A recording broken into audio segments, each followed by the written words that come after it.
Hello,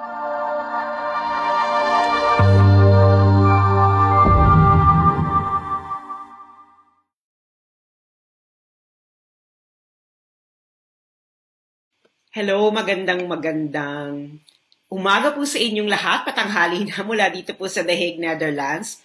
Ito po si Sass Rogando Sasot ng For the Motherland blog at ito na naman po isang edisyon ng For the Motherland interviews. At ang aking pong guest po ngayon ay si Dr. Rohel Marie Sese at tatawagin na lang natin siyang Rom na isa po sa mga tatlong Filipino astrophysicist po na naka-base ngayon sa Philippines.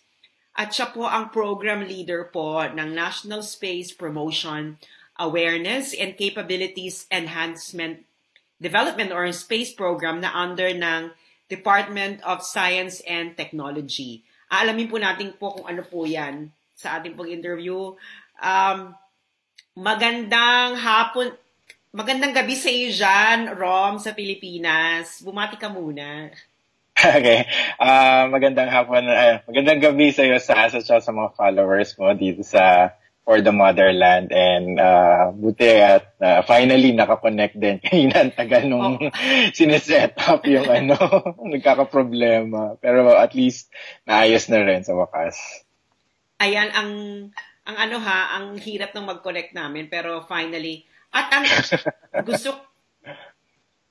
hello po sa mga kaka-tune in pa lang. Yung mga kaka-tune in pa lang po, ito po si Dr. Interview ko po pa lang po si Dr. Rom Sese. At wow ha, ang ganda ng audio. I was like, I'm trying to test the audio. Ang ganda ng audio ngayon. Ayan, Rom, bigyan mo muna kami ng background. Ano ba yung space program? Don't dwell too much into it kasi we will go into the minutes. Okay. Ano ba yan? Kailan ba nagsimula? And what is its purpose? Okay. Yung space program kasi, it's something na for the past few years, the DOST has been working on, pero medyo quiet lang, hindi pa siya public knowledge. Ito lang recently na, I think last 2016, na naging public knowledge yung meron tayong ginagawang activities related to space program. So, the idea is we would eventually create our own Philippine Space Agency. We now have bills in Congress and in Senate that are filed for the creation of a space agency and a space policy na ito yung kumbaga magiging government agency natin na mag-handle ng lahat ng space-related affairs. Kasi ngayon, in this day and age, marami tayong technology and services and conveniences na ginagamit na yung common Filipino hindi alam na space pala to. Kasi pag sinabing space sa Philippines, ang unang tinatanong sa amin, pupunta ba tayo sa Mars? Pupunta ba tayo sa Moon? Pero hindi po yun, hindi yun yung focus natin. It's more for society. Yeah. Rom, tayo dyan. We will dwell into it mamaya. Pero let's get to know you muna. Ano muna tayo? Okay. Small talk. Bago tayo mag-big talk, small talk muna. Sige. Ano pala, Rom?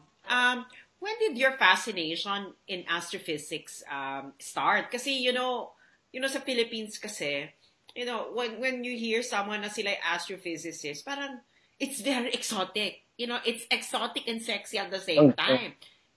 Ang cool pakinggan, di ba? Diba, ang cool pakinggan. Kami po ni Rom ay magkasing edad lang po kasi 35 pa lang si Rom or 36. 36 or 35?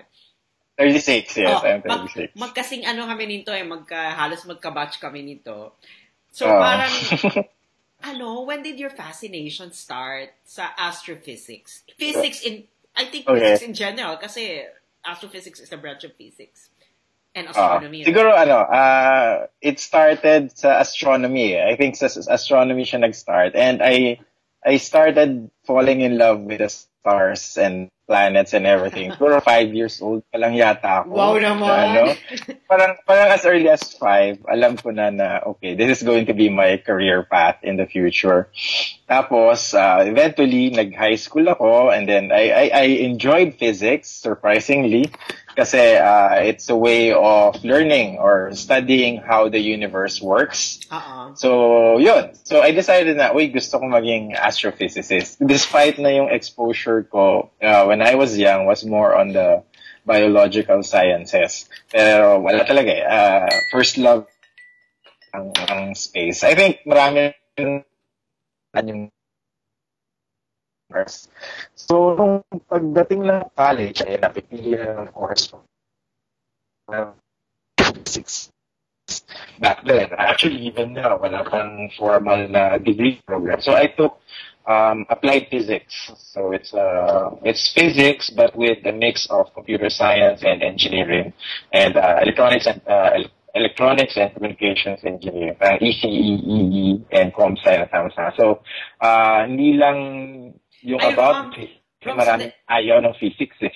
Rom, sandali lang ha, kasi yung video mo medyo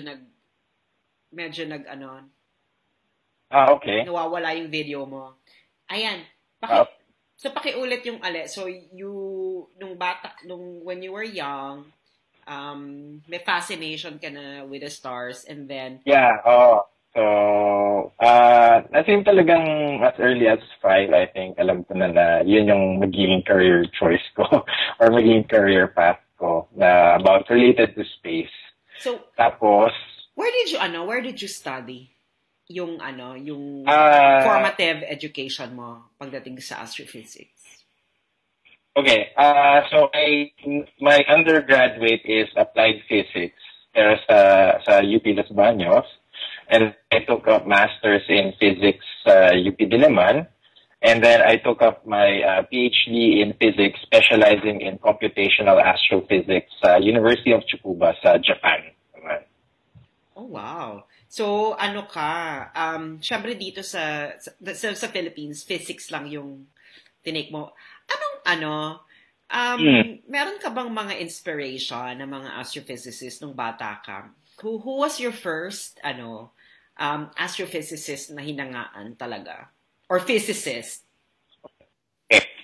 Siguro in terms of sa physics, marami. I can cite at least two people, Galileo and of course Newton, and sa astronomy naman si Tycho Brahe naman. So yun yung parang inspiration na despite all the odds, despite all the challenges, sige tuloy lang kasi ito yung gustong field na gawin talaga.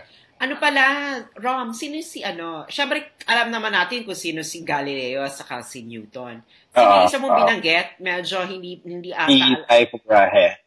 Si Tycho Brahe, he's kasi di ba si Galileo, he used the telescope. Si Tycho Brahe, for me, he's the best naked eye astronomer. Kasi without any telescope, he was able to catalog yung mga position ng stars. As in sheer hard work lang talaga. And his assistant... Rom, taga-san si Tycho Brahe? He's a Danish astronomer. Kailan siya naging Kailan pa ito? I think this is something around 1600s pa. It's a long, long time ago. 600, 100. Wala pang light pollution yan. Kaya madaling... Wala pa. Hindi siya masyadong sikat kasi mas sikat yung assistant niya. Ay, sino yung assistant niya? Yung assistant niya is Kepler. Oh. So yung data na yung collection ng observations niya, yun yung inanalyze ni Kepler to come up yung tinatawag na Kepler's laws of motion. So yun yung origin nun. So pero without those data, hindi rin magagawa ni Kepler yan. Pero ang hirap nun kasi, well, fortunately, he was funded naman, may sarili siyang castle, pero still, it's hard to do that without any modern equipment, without any telescope. Talagang naked eye lang talaga yung ginawang observation niya. Rom, I think, sa susunod kong tanong, I think alam naman ng marami sa atin kung bakit, anong kalagayan ng science and technology education sa bansa natin. Pero, mas mabuting malaman na from a scientist like you, what's this, what needs to be improved sa ating science and technology education? Are we lagging behind talaga sa mga karating nating bansa sa ASEAN, like for example, Thailand or Indonesia? Yeah, I think, oo. Kasi sa atin, in terms of, if we look at the rankings, ang ating innovation, ang ating competitiveness, medyo mababa tayo. Kasi in terms of global ranking, 56, if I remember correctly, sa global competitiveness. And malaking bagay kasi yung development ng science and technology kasi ito yung magpupush ng innovation sa atin. Kasi for us to become more competitive, for us to be more innovative, we have to develop our science and technology here. Di ba nga minsan ang pag sinasabing nalalaman, scientist ka, wow, ang galing. Tapos parang, nosebleed, di ba? Pero I think we have to do away with that impression. Kasi kailangan talaga. I mean, a lot of the things that we use or utilize today came from science talaga. And we need to work on improving our technology readiness, improving our competitiveness, and of course, kasama doon yung education system natin, yung education ng science education dito sa atin. So, it's a very comprehensive problem. And kailangan din yan ng comprehensive solution, di ba? Yes, so hindi lang isang yan, maraming facets na kailangan isa-isang i-address. Ano pala, Rom, kasi, maraming nagtatanong ng mga tao, di ba, pag narinig mo yung space program or space, katulad ng sinabi mo, it's something we always associate siya na it's something that happens outside the Earth, di ba? Ngayon, what should be out of this world. Out of this world, di ba? Sabi natin, out of this world. Pero ang tanong, bakit kailangan nating maging concerned sa nangyayari sa labas ng Earth, di ba? Meron ba itong implication sa nangyayari dito sa atin, di ba? Oo. Kasi nga, pag sinabing space, di ba, ang isa ring ang concept sa space is, iniisip natin na yung mga advanced countries lang ang nagkakaroon ng space program, like US, like Japan, like the European Union, Russia. So it's sila lang. Pero with the current technology that we have right now, and the capabilities that we have, even developing countries like Nigeria, like Algeria, like within the ASEAN region, lahat tong mga bansang to nagkakaroon na ng sariling space program. In fact, dito nga lang sa ASEAN, Malaysia has its own space program, Indonesia has its own space program, Vietnam meron na rin, Thailand meron na rin. So medyo napag-iiwanan na tayo pagdating doon. And in terms of why we need it, diba? Kasi yung space naman, it's a means of observing, or it's a means of helping improve the situation here on the ground. Okay. Kasi, of course, we have satellites, diba? Yun yung pag sinabing space, satellites, diba? But through satellite imaging, for example, we can see a lot of things on the ground na nangyayari na normally hindi natin makikita. So yun yung isang malaking advantage natin. Like, we can see farmlands, we can see forests, we can see even mga rivers kung polluted ba or hindi. So, ito yung mga practical applications of space na mas magbe-benefit tayo sa Philippines. So, ibig sabihin, itong space program, hindi lang ito kapritsyohan, no? Meron itong practical... No, definitely not. So meron itong practical application sa buhay natin dito sa Earth. So parang marami talaga. Ako kasi di ba, meron akong nabasa, Dr. Cese, Rom, na noong after Yolanda, we paid around 50 million pesos para lang makakuha ng satellite imaging yung extent ng damage.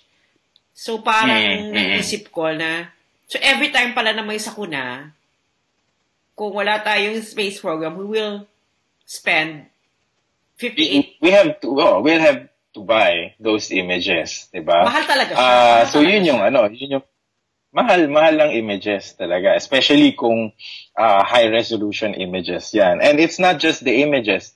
Since you mentioned nga yung Yolanda, nung nagkaroon ng Yolanda sa Visayas region, of course the devastation was widespread. Down din lahat nung cellphones, yung mga mobile towers, cell towers natin, 'di ba? So the only way for the responders to communicate was to use satellite phones.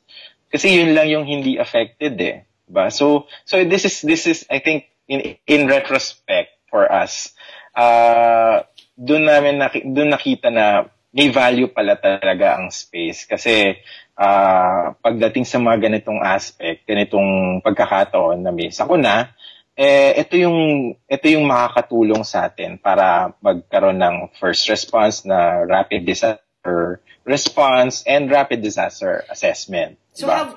And mahirap naman na every time bibili tayo ng bibili, diba? That's why we want to have our own capabilities. So, Rom, after Yolanda, kasi parang Yolanda was a wake-up call, di ba? Na, yes. Ay, grabe, kahit meron palang application, yung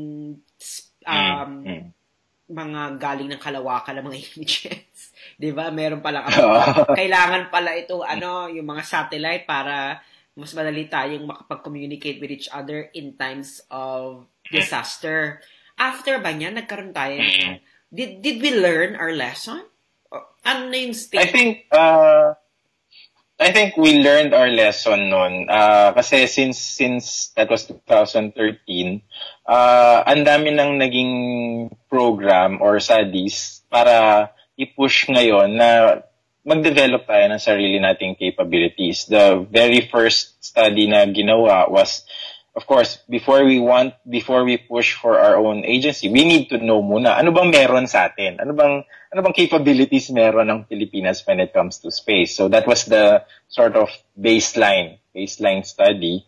Doon nakita na kailangan talaga ng space program kasi kahit na wala tayong space agency, maraming activities ang ginagawa ang government na iba't ibang units or iba't ibang agencies ng government na related sa space. Yun nga lang, nangyayari, hindi cohesive. Diba? Okay. Kumbaga, kanya-kanya sila eh. So sandali lang, diba? Rom.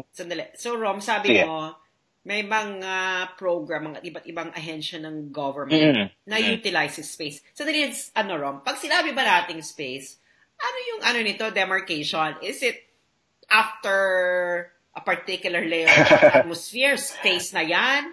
Or okay. where does space begin? Okay. Begin, okay. Where does space begin?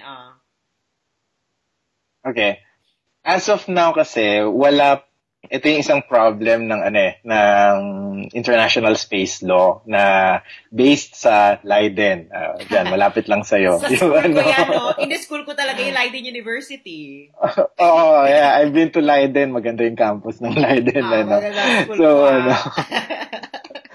So, yun yung isang problem kasi sa space law na wala pang clear na, kumbaga, boundary. What we have right now is an accepted na parang convention lang pero wala pang treaty or wala pang anything na nagsasabing ito yung boundary. And we say that space begins at 100 kilometers above the sea level.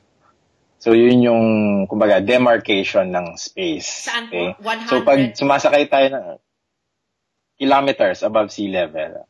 So pala? So hindi siya ganun. So, hindi ganun ka-layo from... No, hindi. Okay. Oo. So, pag sumasakay tayo ng eroplano, usually they fly at 10 or 11 kilometers, diba? So, you're 1/10 of the way na pag ganon. So, yun. So, anything beyond 100 kilometers, ito yung kino-consider na outer space na parang sa maritime equivalent, ito yung international waters na.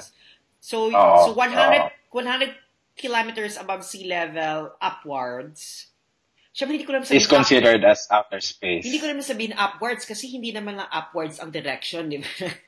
Say, may sidewards, may downwards.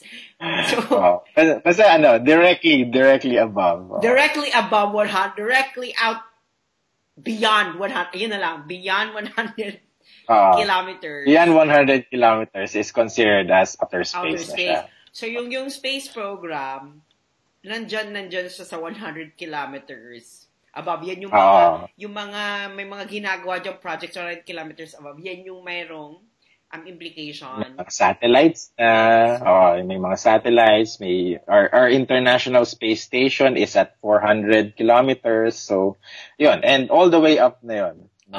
Pataas. Iba-ibang heights. Okay. I think the highest na meron is 36,000 kilometers naman. So, ito yung mga communication satellites natin is at that altitude. So, Rob, you mentioned earlier na iba't ibang ahensya ng government natin, meron talaga silang mga activities na space-implicated.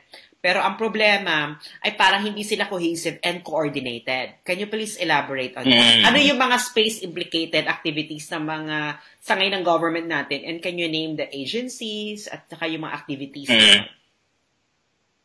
Okay. Most of the space-related activities in the past kasi, of course, we have yung weather monitoring, diba, which is being done by Pag-asa. We have yung mga crop monitoring activities, which is being done by Department of Agriculture. We have yung part on yung sa forest monitoring natin, which is done by DNR.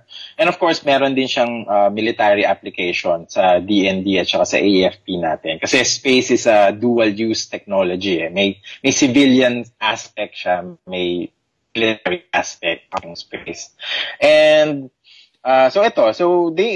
it's more on the use of the satellite images to see, halimbawa, ganong karaming palay ba or ano yung extent ng rice plantation, let's say, somewhere in Central Luzon. So these are some of the activities that has been done in the past. And yun nga, ang nagiging problem is dahil minsan hindi sila nag-uusap-usap, nagkakaroon ng duplication of activities. And not just duplication of activities.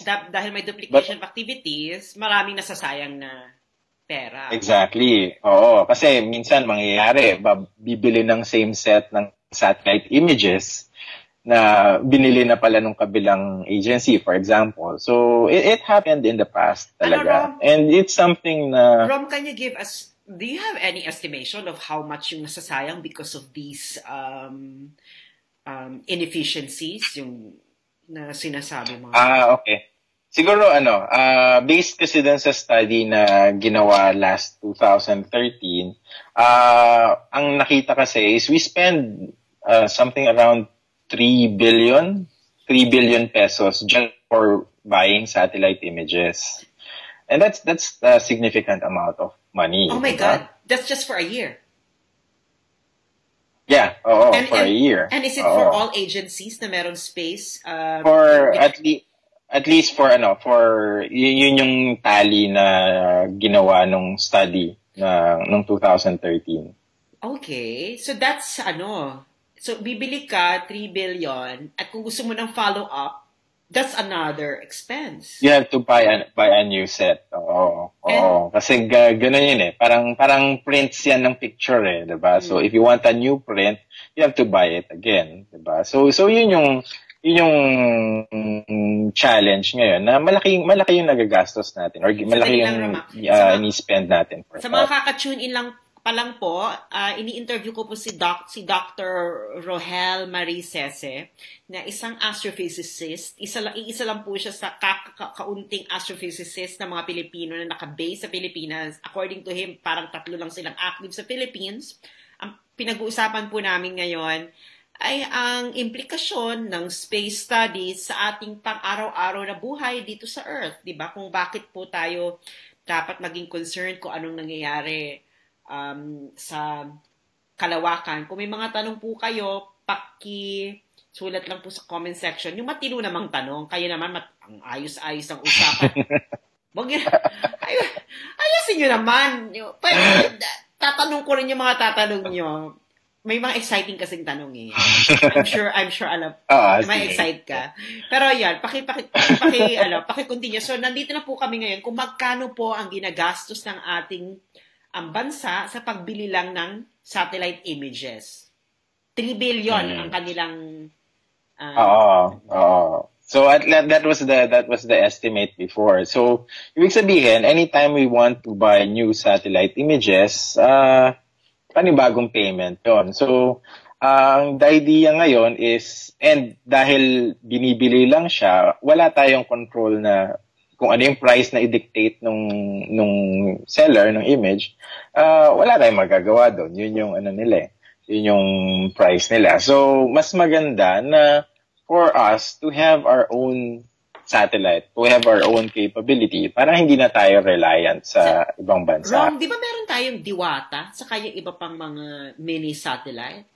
Ano? Yeah, we have Diwata, which is the Diwata 1, but this is you can think of this is the very first microsatellite na ginawa ng Filipino scientists and engineers from UP, together with their Japanese partners in Tohoku and Hokkaido University. Pero ito kasi, dahil dito yung first time na ginawa natin, it's more of may pagka-experimental din siya. Okay. Na it's small compared to what other satellites are. It's parang 50 cm by 50 cm by parang luggage. Parang isang luggage size lang siya. That's really small. Anong magagawa ng Diwata? Okay. So, yung Diwata kasi, it has camera. Parang more duwende siya kaysa Diwata. Hindi naman. Duwende. So, maliit lang kasi. So, yung Diwata, it's a microsatellite, pero for optical range. Ibig sabihin, the same things that we can see with our eyes, yun din yung kaya makita ng Diwata. And that is a challenge din for a country like the Philippines na, okay, meron ka nga magandang picture, di ba? Pero ang ganda naman ng picture ng clouds. Yung clouds yung nakikita kasi lagi may clouds sa atin dito. So yun yung challenge ng But it's a good step for us kasi ito yung ginawa natin di ba? It's the first time that we built our own satellite. Okay. And this is a stepping stone. You can think of it as do we own the satellite? Capacity building. Alin? Do we own the satellite? Does the Philippines? Yeah, we were tayo yung naka-register na owner ng satellite, and we operate the satellite from the Philippines na. It's no longer operated from Japan. So everything is being done here in the country. And may Diwata 2 pa na hopefully sometime this year i-launch yung Diwata 2 or baka early next year. So these are our baby steps towards self-reliant space capabilities. Okay. Kasi hindi naman pwedeng first step natin bongga agad na malaking satellite, diba? Okay. Yeah. We do it step by step. Dahan-dahan until we reach the capability or the capacity na kaya na natin pati yung mga malalaking satellite. I think kasi maraming these space capabilities ay makukonsider po nating infrastructure. Diba? Yes. Hindi naman lahat ng infrastructure, kalsada, tulay. Pati itong your space capability is considered an infrastructure. Diba? Yeah. So, kasi may mga nakita akong comment na yung 3 billion na ginasa sa imaging pang-infra, yun na nga yun, diba? Magkano ba yan? Magkano ba yung halimbawa, yung satellite na could generate yung ganong images na binibili natin? Is it more efficient to launch your own and maintain your own than to buy? Based on what we have seen, mas efficient talaga na meron tayong sarili natin kasi ang estimated cost for our own satellite na may ganong capability is somewhere around 2 billion to 5 billion, anywhere within that number, 2 to 5 billion. But that is a satellite that can last for 5 to 7 years. Okay. Diba? So instead of paying, let's say, 3 billion a year, why not pay 3 billion for 1 year, and then for the next 7 years, magagamit mo na. Kumbaga, wala nang pakialam kung saan mo gagamitin, di ba? So, mas cost efficient. So, pwedeng every administration, meron silang bagong satellite na. Diba?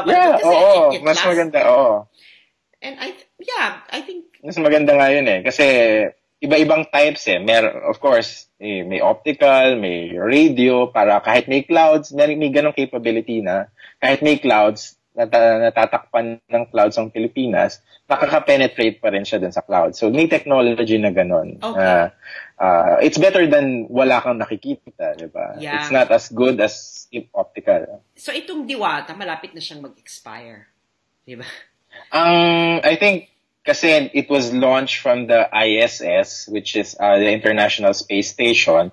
So, ang estimate niya is sometime 2019 yata, if I remember correctly. 2019 to 2020.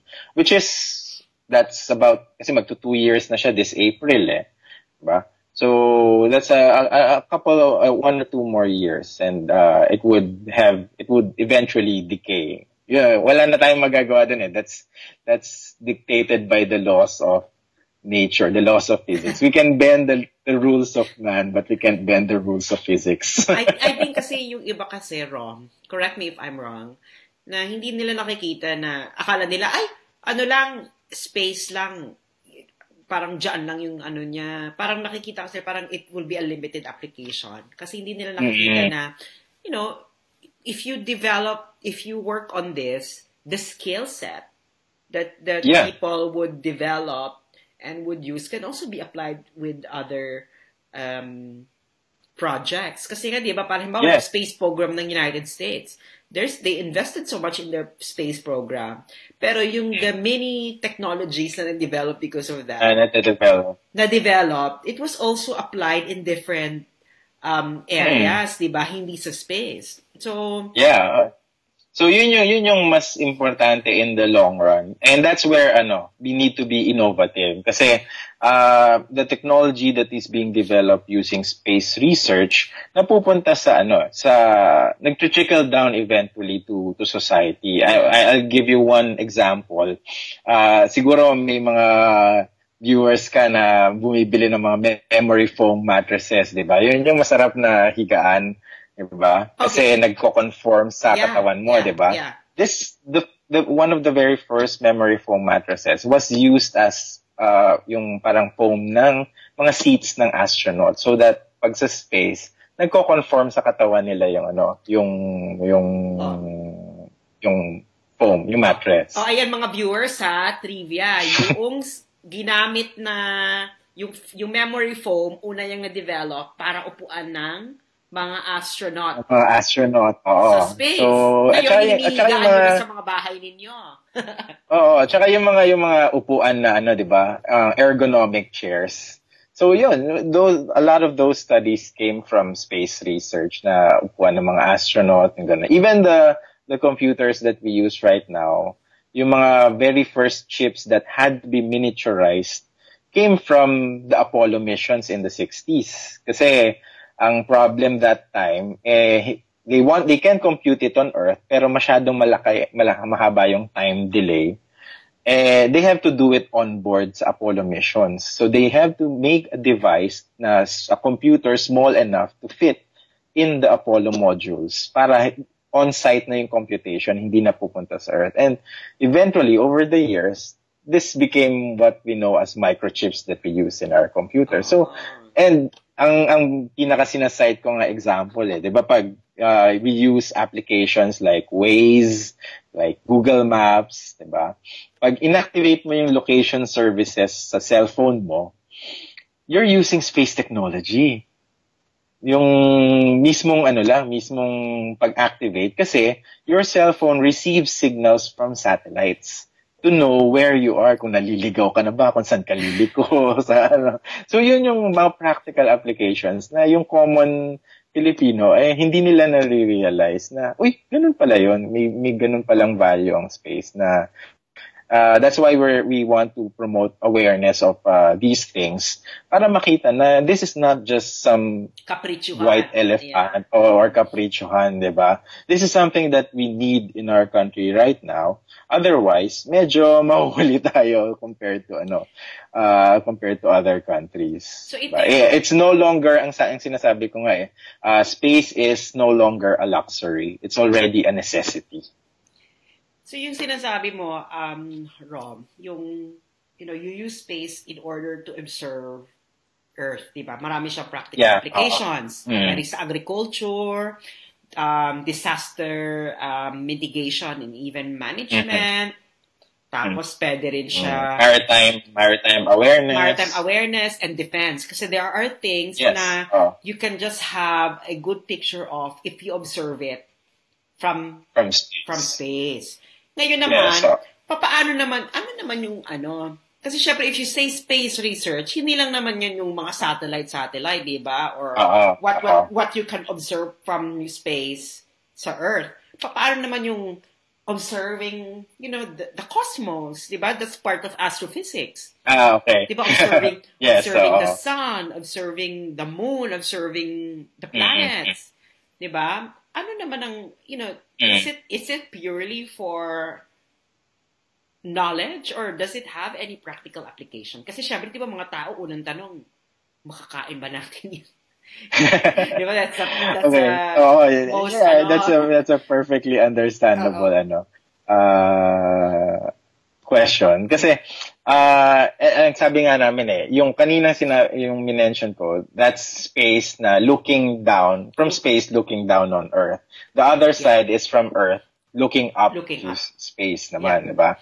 And I think ang biggest value nito is, one, it expands our knowledge, the knowledge of humankind. It's not just about Filipinos. It's essentially humanity as a whole, that we understand what is happening out there, diba? What is, let's say for the sun, bakit nagkakaroon ng solar flares ang sun natin, na pag itong solar flare na to tumama or dumating sa Earth, it can knock down our satellite. So knowing when these things are going to happen can be sort of like preventive, na alam natin na, may dadating na solar flare. We need to prepare. Rom, ano pala yung solar flare? Kasi syempre marami sa ating viewers. Okay. Naman alam ito yung solar flares ito yung mga parang explosions ng particles like protons from the sun. And it happens fairly regularly. Now because these are charged particles, parang kuryente. You can think of it na parang kuryente. Na parang suddenly nagkakaroon ng power surge na tatama sa Earth, it can knock down our power systems, it can knock down our satellites, which in turn would wipe out some of our services. Let's say yung communication. Nagkaroon ng solar flare event na tumama sa... Marami. It's a fairly regular thing. Okay. Pero ang advantage lang kasi is we have redundancies. Na parang kahit mawala or ma-offline ng isang satellite, may backup, yung mga ganon. Okay. So yun. And for me, ang biggest value nung other side, nung astronomy side, astrophysics side, is inspiration. It's a very inspirational science. I think among all the fields of sciences, it's one of the most inspiring. Kasi halos lahat ng bata, di ba, dumadaan sa stage na, fascinated sa stars, di ba? I agree. Kasama ako dyan. Di ba? Tapos minsan, meron pang, gusto kong maging astronaut, di ba? Ang sabi nga namin, the sexiest science job that can have the same level of public awareness like Manny Pacquiao or Chris Aquino is an astronaut. Whoever's going to be the first Filipino astronaut, he's going to be an icon, a rock star. He's gonna be a hero, di ba? Like exactly. So yun. So it has a very big value in inspiring the youth, inspiring the future generation. That there's this new career path na pwedeng i-venture. We're no longer limited dun sa mga usual na career path na tinitake natin.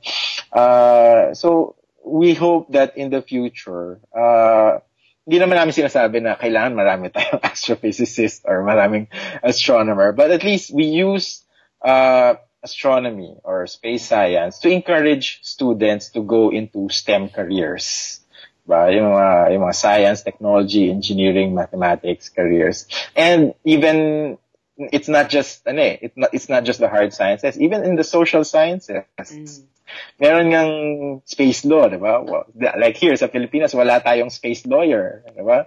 And that's one thing na kailangan natin. Ako na yan. Charot. Kasi for the past few years, I've been trying to convince people na, huy, please, mag-space law naman kayo. And ang space law, I have a friend kasi na space lawyer. Sabi ko, huy, space lawyer ka, di ba? From Brazil. Sabi ko, space lawyer ka. Ang ginagawa mo, nagde-defend ka ng mga aliens sa kaso nila. Hindi naman daw. Space law is more parang diplomatic relations. Yeah, and I think it's more like a maritime law. Yeah, it has a lot of similarity to maritime law. Let's say, halimbawa, nag-crash ang isang rocket or satellite, nag-cause ng damage, kanino yung liability nun, and so on and so forth. So diplomatic relations. So it's a very crucial issue din. Na kasi ang problem with most emerging space countries like mga developing countries, ang nagiging focus most of the time is the technology lang eh. I-transfer yung technology to gain the technology to build satellites, to build rockets. Pero nakakalimutan na merong space law aspect yan. May implications yan. Of course. For us ngayon, we try to project the Philippines as the model emerging space nation. Kasi among the upcoming space nation, emerging space countries, tayo lang yung nagko-consider ng both the technology side and the space law side. Yeah.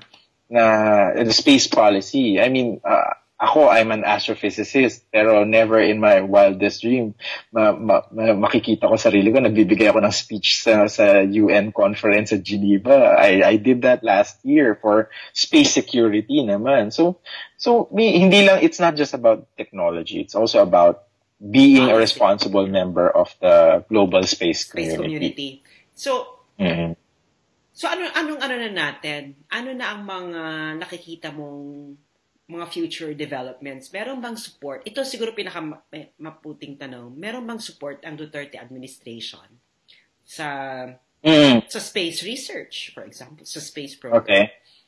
Okay.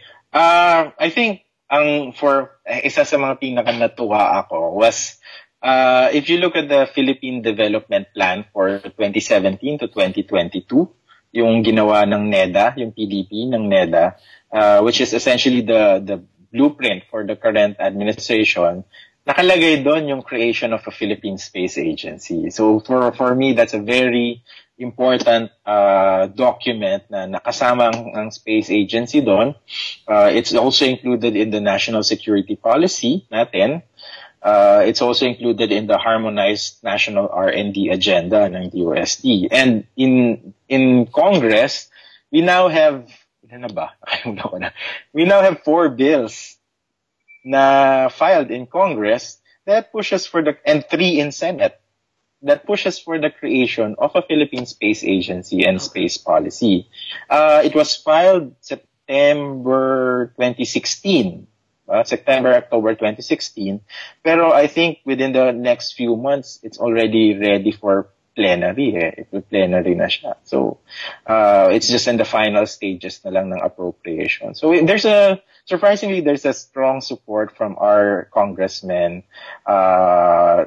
Kasi naiintindihan nila or na-gets nila kung kailangan na to. Kailangan na natin na magkaroon ng ganitong space program. Otherwise, mapag-iiwanan talaga tayo. And our congressman, to their credit, they understand it. Kasi sasabihin, ang usual sinasabi, hindi naman nila naiintindihan eh. Diba? But they do. They understand it. Kasi I provide them with some of the briefing documents and minsan lalapit sila sa akin, magtatanong sila na ako, being the one who made the briefing document, I know na hindi mo itatanong yan kung hindi mo naintindihan.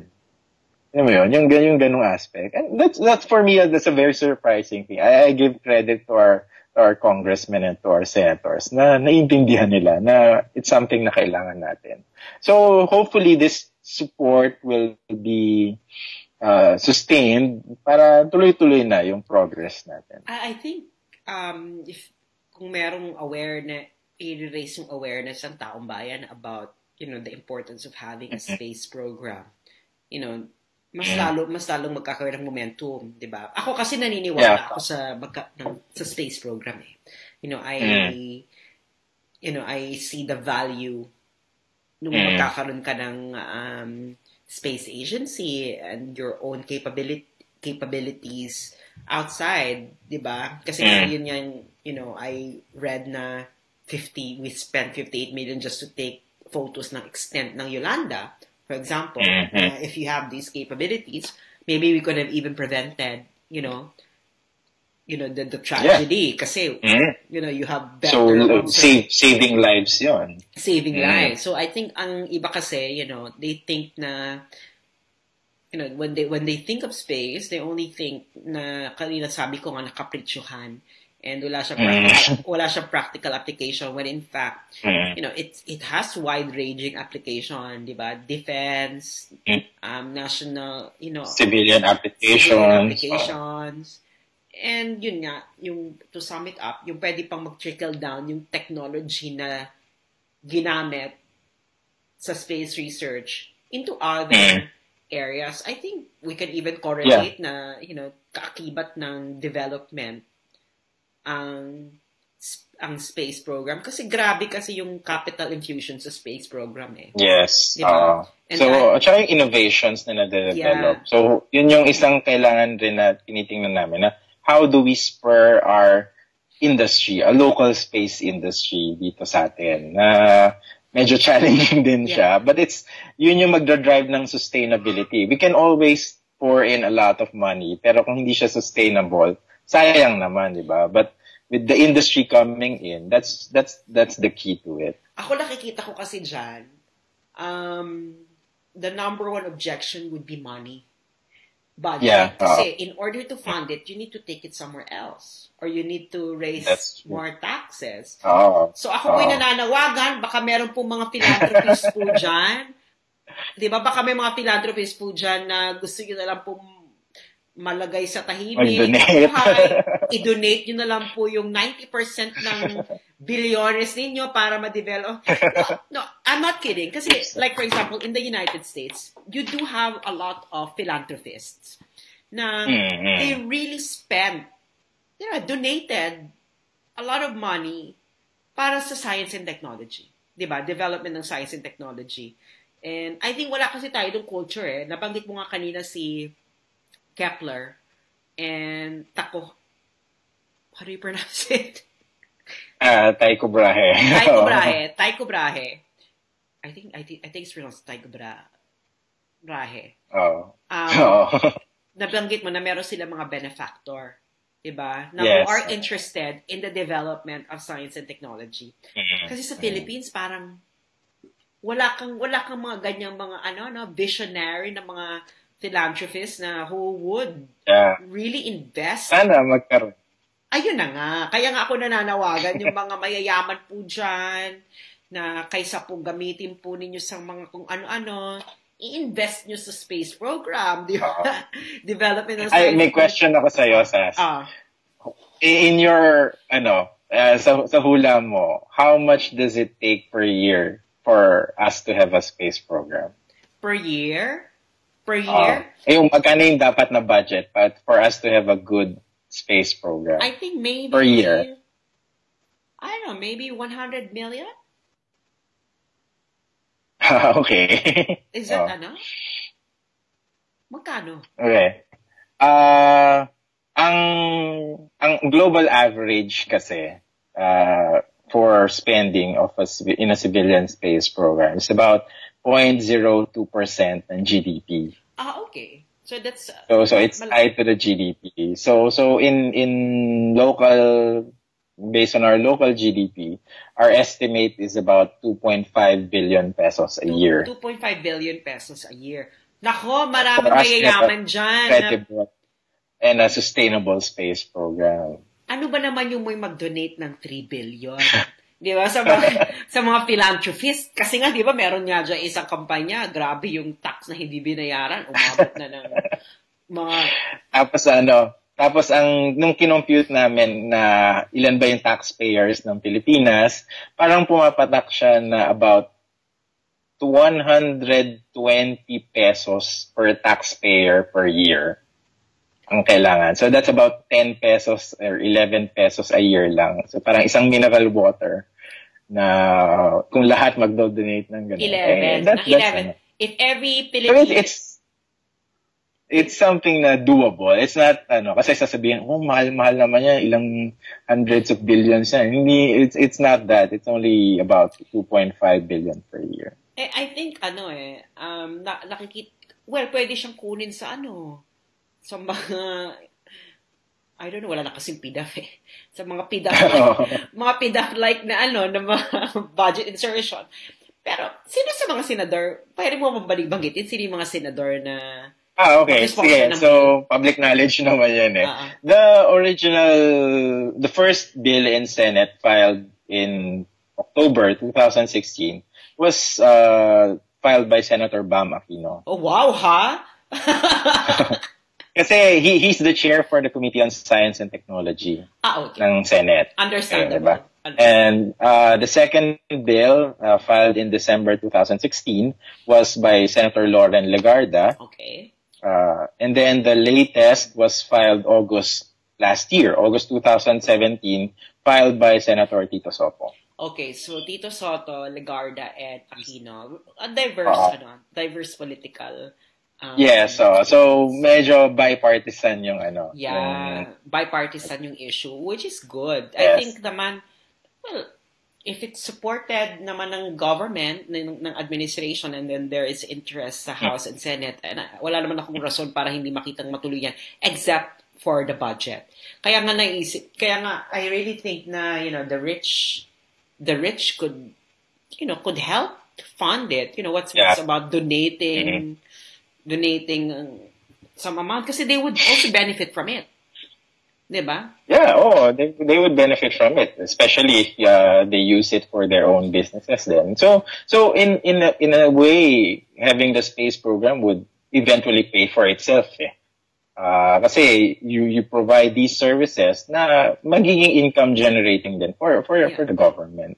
Yeah. So it's a win-win situation.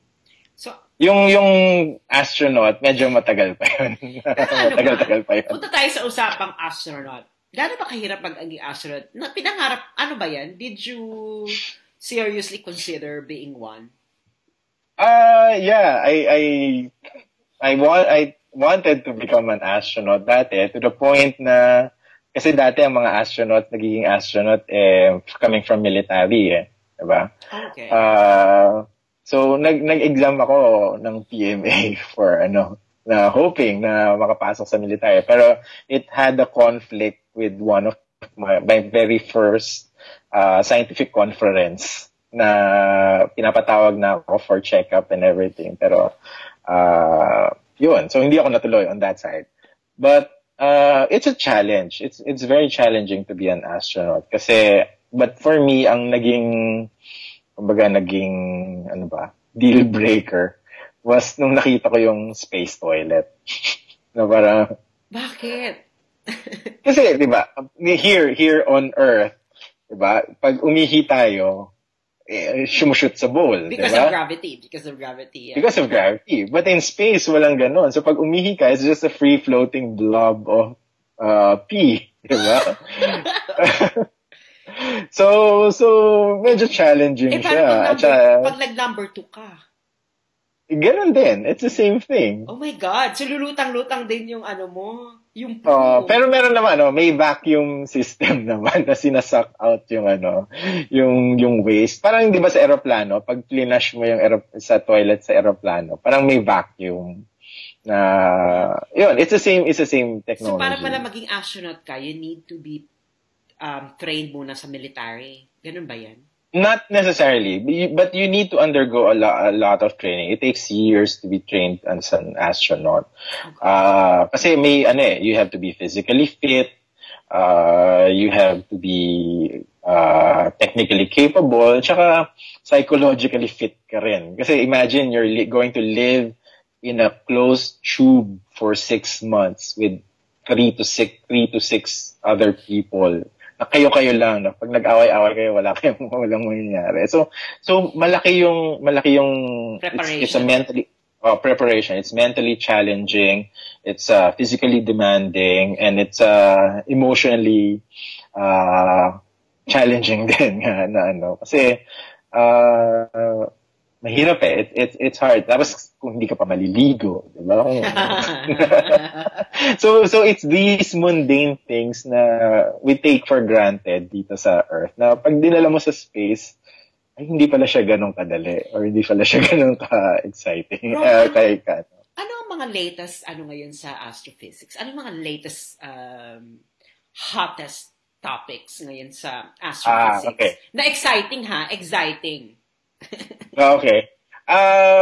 Nako kasi ang astrophysics is a very broad field Kahit ako, I don't claim to know the whole area of astrophysics. I specialize in stellar astrophysics or star formation. So how a star is born, diba? Pero ibang star to, hindi showbiz star. Yung star lang. I think last year the most exciting one was yung sa gravitational waves.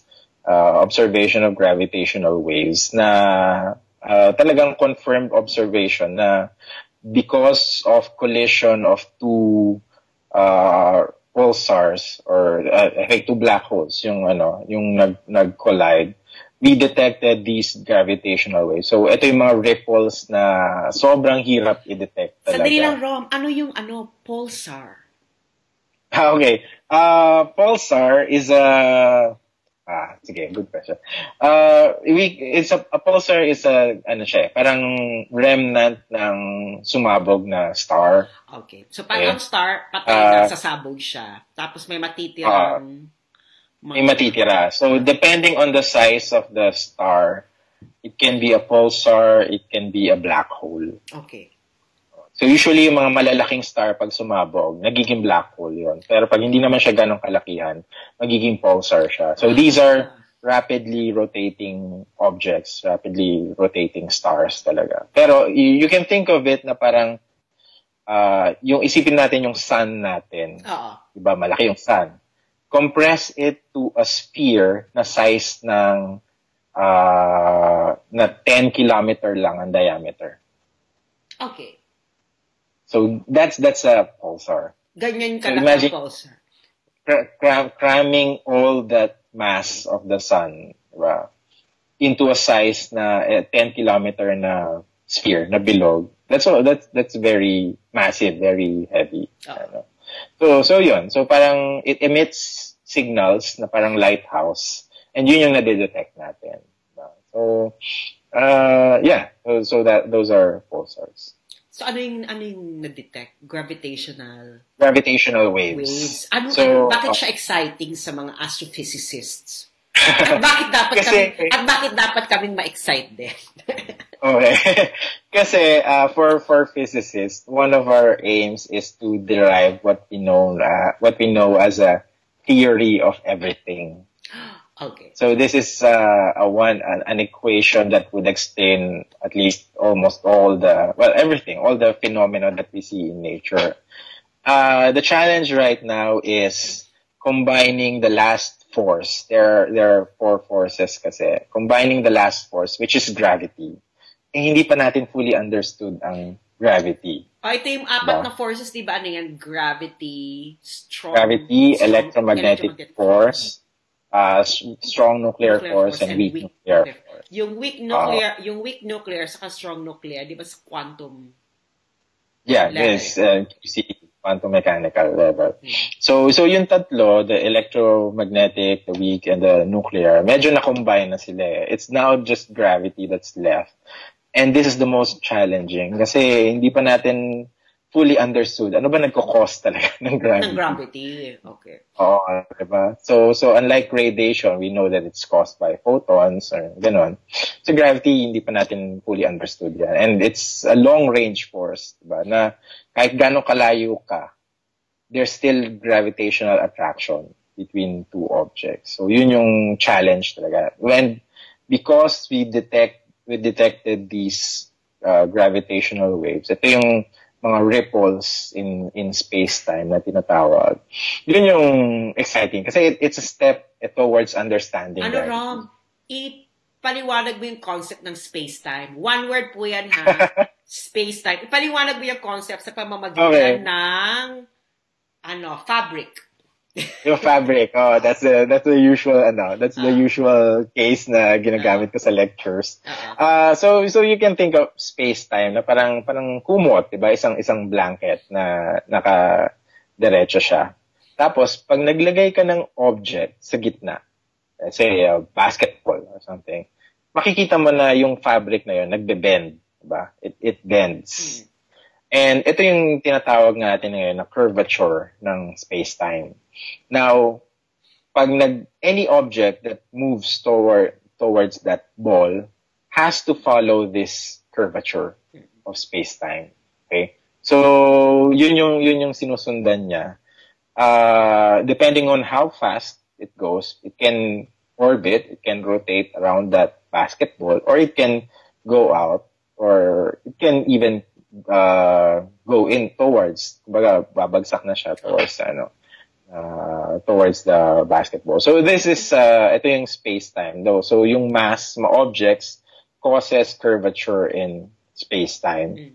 At the same time, the curvature of space-time dictates how these objects will eventually move.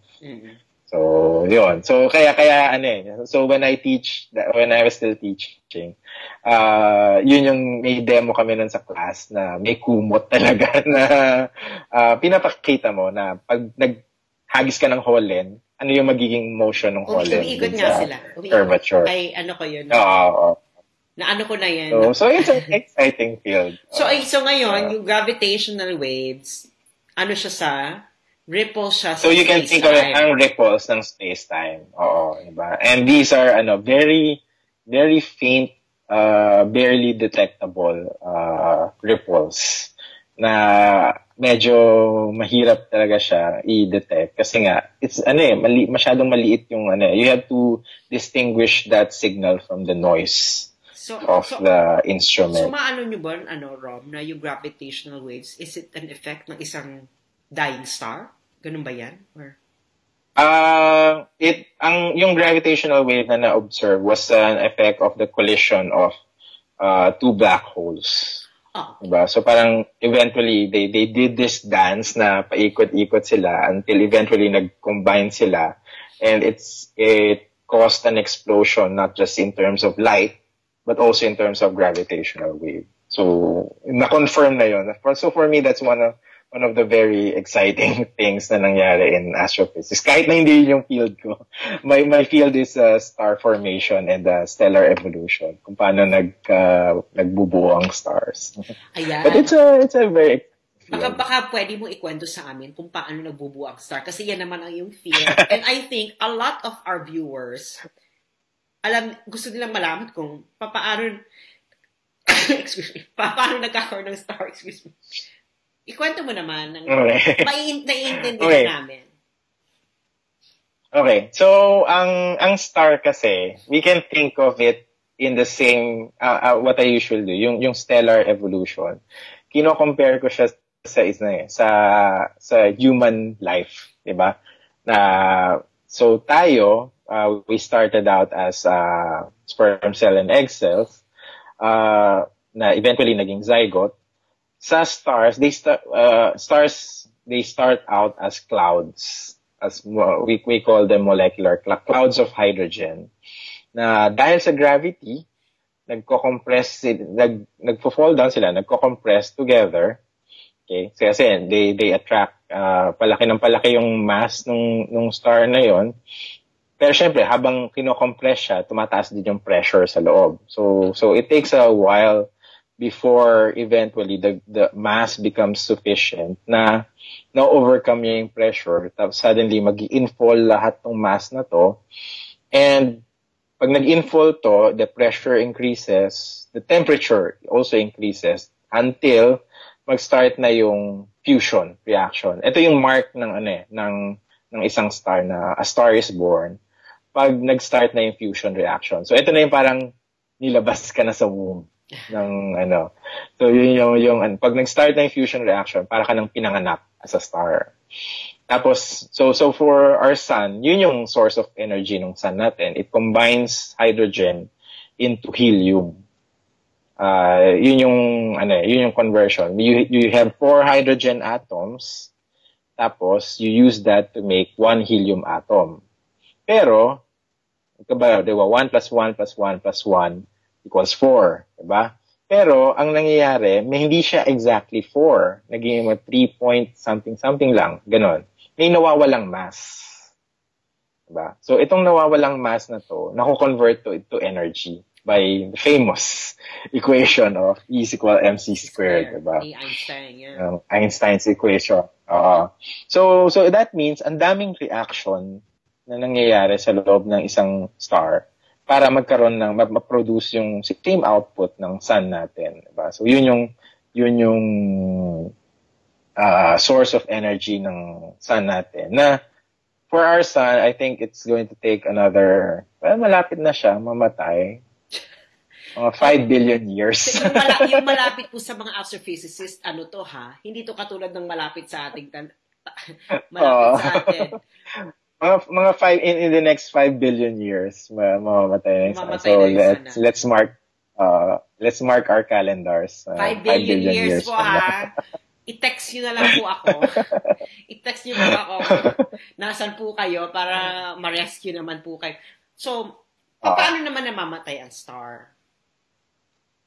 So ang star as it grows old, ito yung sinasabi na all the elements na nakikita natin as of now, whether it's carbon, nitrogen, oxygen, whatever, all of these were created inside a star in the past.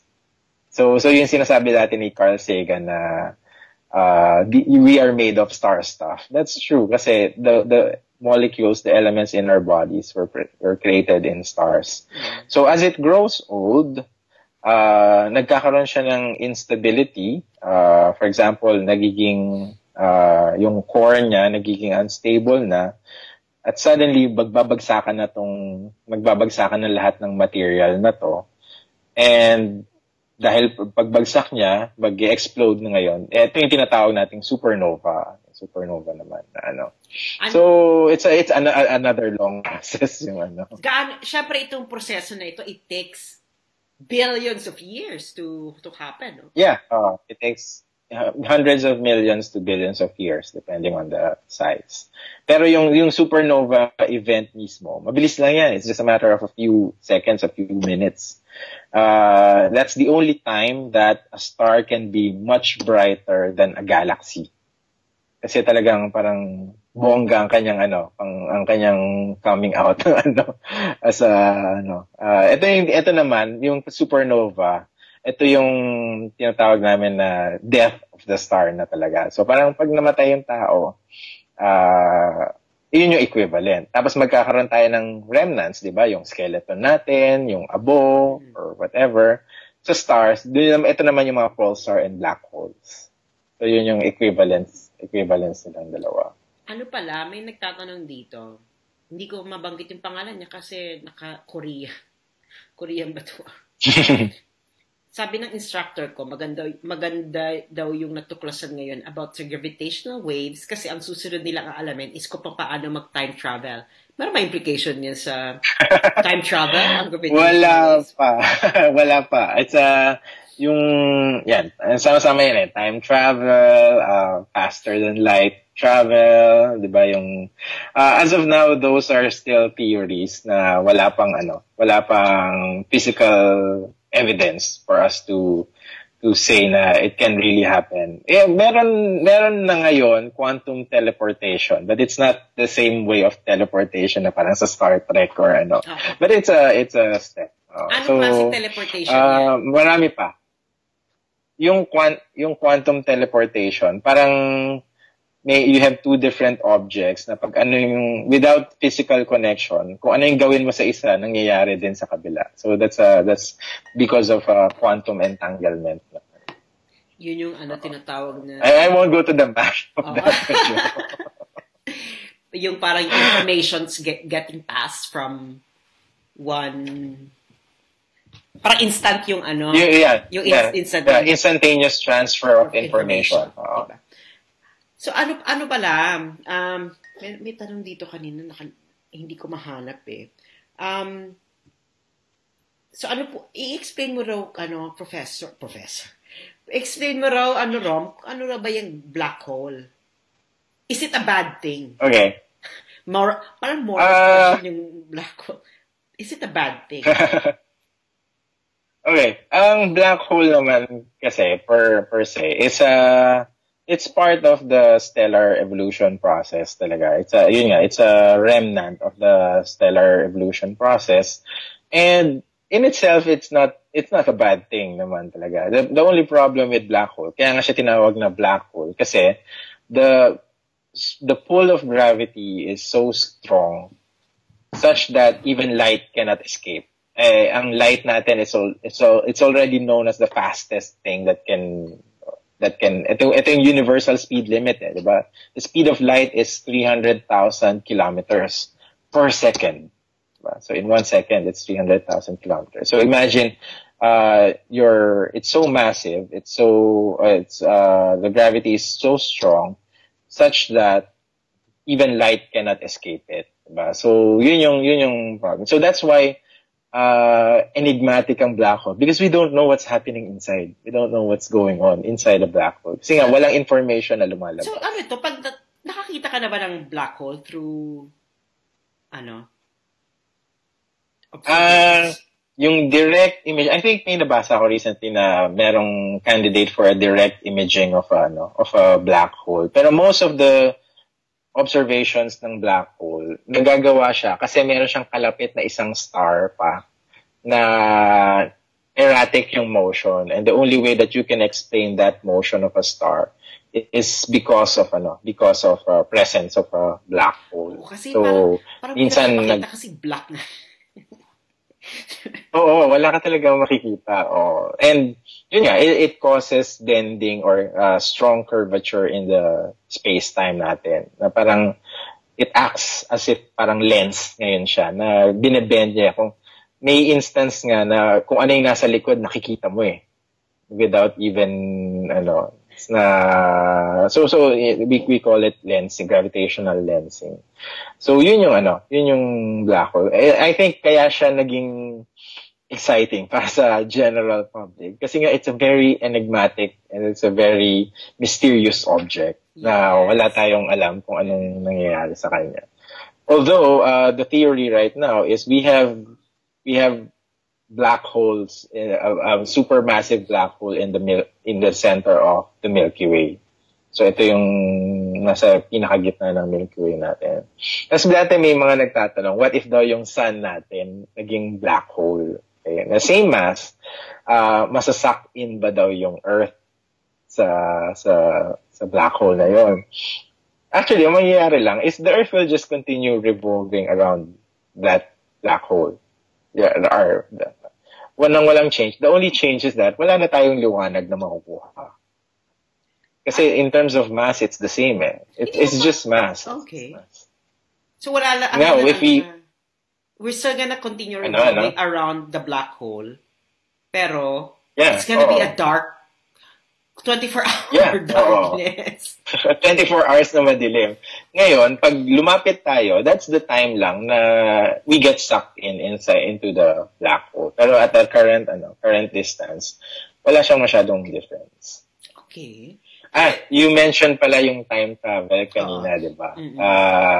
We have a saying sa Astro na when you look through a telescope, you are looking you are essentially time traveling into the past.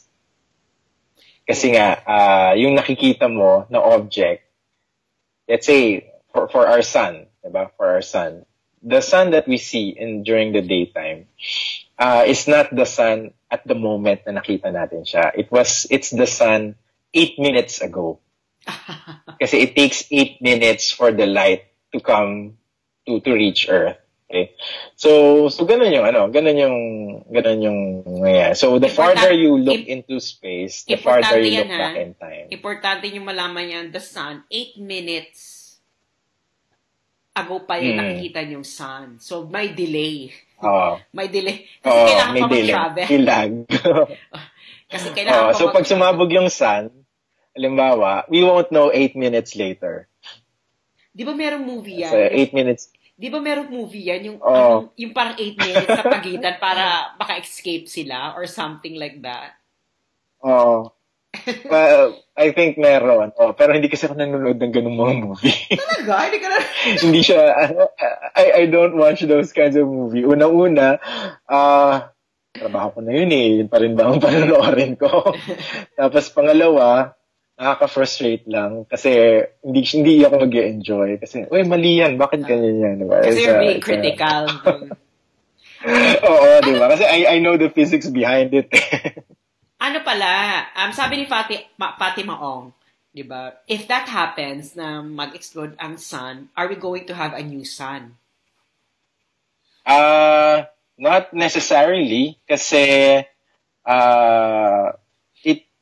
unang-una, wala namang object or wala namang molecular cloud nearby that can trigger the creation of a new sun sa atin. Yeah. Kasi it's a cycle eh. The death of a star can induce the creation of a new star. Pero dito sa environment natin, kumbaga the environment is not conducive to create a new star for that. Anong greatest misconception ng mga tao na frustrated ka about space? And what can you say about how are you gonna correct that misconception? Okay. Greatest misconception that there are 12 zodiacs. Science. Ayan na, greatest misconception as ay merong 12 zodiacs. And it influences our lives. Sandali lang po Ang astronomy po na kaakibat ng astrophysics ay hindi astrology. I think mas maganda to. Although mas mukhang yayaman ako sa astrology. Mas maraming nagbabasa ng horoscope. New Year pa naman, di ba? Mas maraming nagbabasa ng horoscope. Kapahula, kapalaran, ayon sa bituin. So, hindi lang 12. Kasi di ba yung mga zodiac signs na sinasabi nila, these are constellations. Di ba? Yes. Groupings ng stars. So, tama ba? Groupings? Yes. So there are 88 constellations. And you denote the zodiac's constellations. Ito yung mga dinadaanan ng sun all throughout the year. 88. So yung sun kasi natin may fixed path na dinadaanan. So there are 13 constellations na dinadaanan ng sun natin. So there are actually 13 zodiac constellations, hindi lang 12. That's one. Yung third is Ophiuchus. I think a couple of years ago naging big deal siya na nagulantang mga tao na 13 daw ang zodiac. Pero well kami alam na namin yun dati pa na So yun. And then hindi siya pare-pareho ng interval. Some of them can be as long as 40 days. Some of them can be as short as 8 days lang. So ito diba? So paano to dinadaanan siya ng sun natin pag ng sun. Kasi ang yung iba hindi nila alam, the sun also rotates, di ba? Revolves.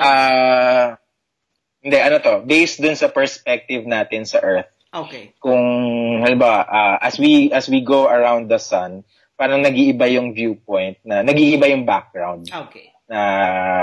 with reference to the background stars. Okay. So ito ngayon yung nagiging zodiac constellations natin. So yun yung and yun nga, for me, one of my biggest frustration. I used to have that as a quiz or as a test item. There's only one impact of zodiac constellation or stars in our lives, and that is gravity. Yun lang. Kasi di ba sinabi ko nga kanina, kahit na sobrang layo mo, may gravitational effect pa rin yan. Kahit na maliit nga lang that you barely notice. That's the only thing na nagiging influence or nagiging effect or sa atin. So for me, I think that's the biggest hindi naman misconception. Siguro frustration ko na every time lang siguro. Yung sabi ko, feeling ko masiyaman ako dun sa pag nagbigay ako ng Di ba, they always ask yung hula. Yung mga astrological signs, if they are true. Pero kasi di ba, yung mga, ang hindi nila, I think a lot of people might not know na yung mga zodiac signs, these are just groupings ng stars. Diba? Yeah. And these are arbitrary groupings of stars. They might seem na magkalapit sa sky natin, pero in reality, they can be tens or hundreds of light years away from each other. Diba? So wala siya. And ang isa pang siguro misconception na hindi na nakaka-frustrate din is pag bumibili, pwede daw bumili ng star at mag-name ng star. Di ba maraming ganyan? na bibili ka magne-name ka ng star, tapos may certificate, tapos yung star na ito ay... Hindi ba totoo yan? Oh, it's not.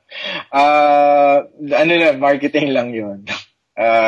It's only the IAU or the International Astronomical Union that can name those stars. So, hindi ka papangalanan. Hindi siya ganun. Yung papangal. Di ba merong ganyan yan na romantic na bibili ng star, ipapangalan sa Naging pa nga siya, di ba? Naging movie ni Mandy Moore, di ba? A Walk to Remember.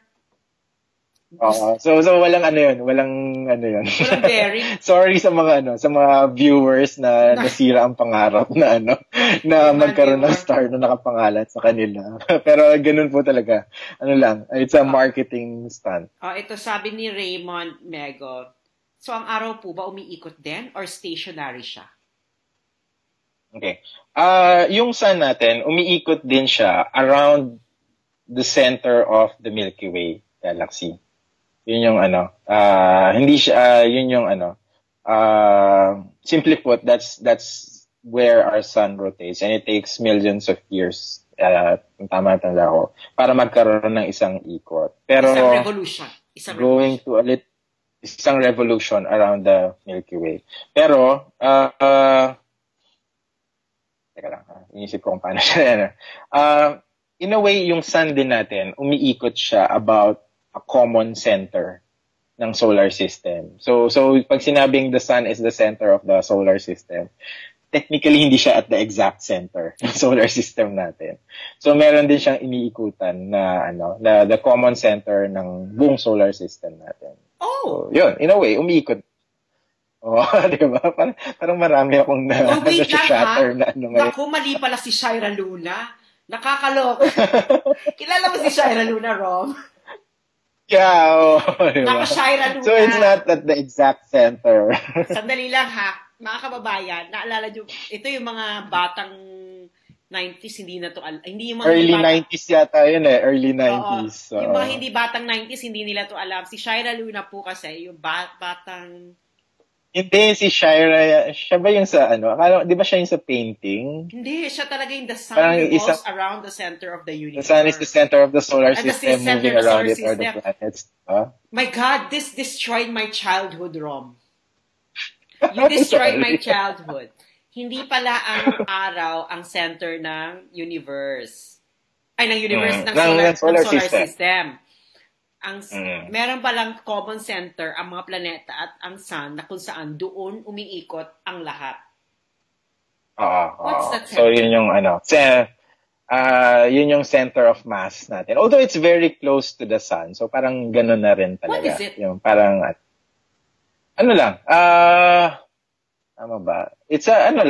Kumbaga parang it's a point in space na dun umiikot lang lahat na but it's very close to the center of the sun itself na ina-approximate na okay, the sun is the center. Pero the reality is, hindi siya sa exact center talaga. Magandang trivia to, ha? Magandang trivia to sa mga inuman, ha? Tanong nyo yan, is the sun the center of the solar system? The answer is... At saka meron yung common center of mass nila. Tapos may isa pa na sa Philippine flag natin, there are 4 stars in the Philippine flag. Ayan, ha? Ano pa yan? Isa pang trivia yan, ha? Isa pang trivia yan. Pagtatanong nyo sa mga, paghabang lasing kayo, tatanong nyo, ilan ang stars sa Philippine flag? There are 4 stars. Kasi the sun is a star. So, wow. Promil commercial pala kay Shaira Luna. The sun is the center of the solar system. Ito tanong ni Vladimir Kizoid, are there any bigger sun than our sun? Kasi, di ba our sun is just like a medium-sized star or something like that? Yeah, it's a yellow dwarf. And there are stars that are definitely much bigger than our sun. May mga lumalabas nga sa Facebook yung parang pina-compare yung scale ng sun natin with other stars. And some of them talagang very massive, like DY Canis Majoris, na talagang our sun looks like a speck of sand nakatabi ng isang basketball. Ganon. So it's not big. It's fairly small. What's the nearest star sa atin? Is the sun the nearest star to the Earth? It's the sun, no? Or? Yeah. Yes. The nearest star to the Earth is, of course, the sun. It's about 150 million kilometers from us. Akala mo, di ba, ang lapit na ng 150 billion kilometers? Yan, kabilang kanto lang. Pero yung the next nearest is it still? This is Proxima Centauri. Kita nyo na, natatandaan ko pa yung physics ko. Proxima Centauri. It's just about 4 light years away. Akala nyo ang lalapit, di ba? About 4 light years. Si Dr. Rom, kung magsabi ng distance, akala mo, kapitbahay mo lang yung 4 Dun sa kabilang barangay lang. Ito, tanong ni Neil11. I don't know if this included in astrophysics, pero ito yung tanong na marami pag nasasabing astrophysics. UFO. Are they possibly lurking around the universe? As of now, there's no scientific evidence proving the existence of UFOs, diba? But that doesn't mean we discount the possibility na gano'n. Dalawa lang naman kasi yung implication yan eh. Number 1, either we're alone in the universe, or number 2, there are other beings in the universe. Both of which are equally scary.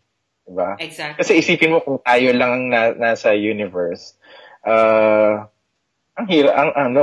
imagine all that vast space na wala nang iba, diba? So para kang nasa gitna ng Pacific Ocean na walang ibang taong nandun sa The second is, yun nga, merong iba, pero that's all equally scary din kasi we don't know and it can take in any form or in any kind of life na it's not even the same way that we think about life. Yeah. Diba? So there's as a scientist, the possibility is always there, but with the lack of scientific evidence, we cannot definitively say na meron talagang alien. Although siguro yung mga kapitbahay nyo, parang alien na rin. So, magkakaruhin ko lang kasi yung UFO, yung unidentified flying objects, kasi it was a military term before, na anything na unidentified na flying object was called a UFO.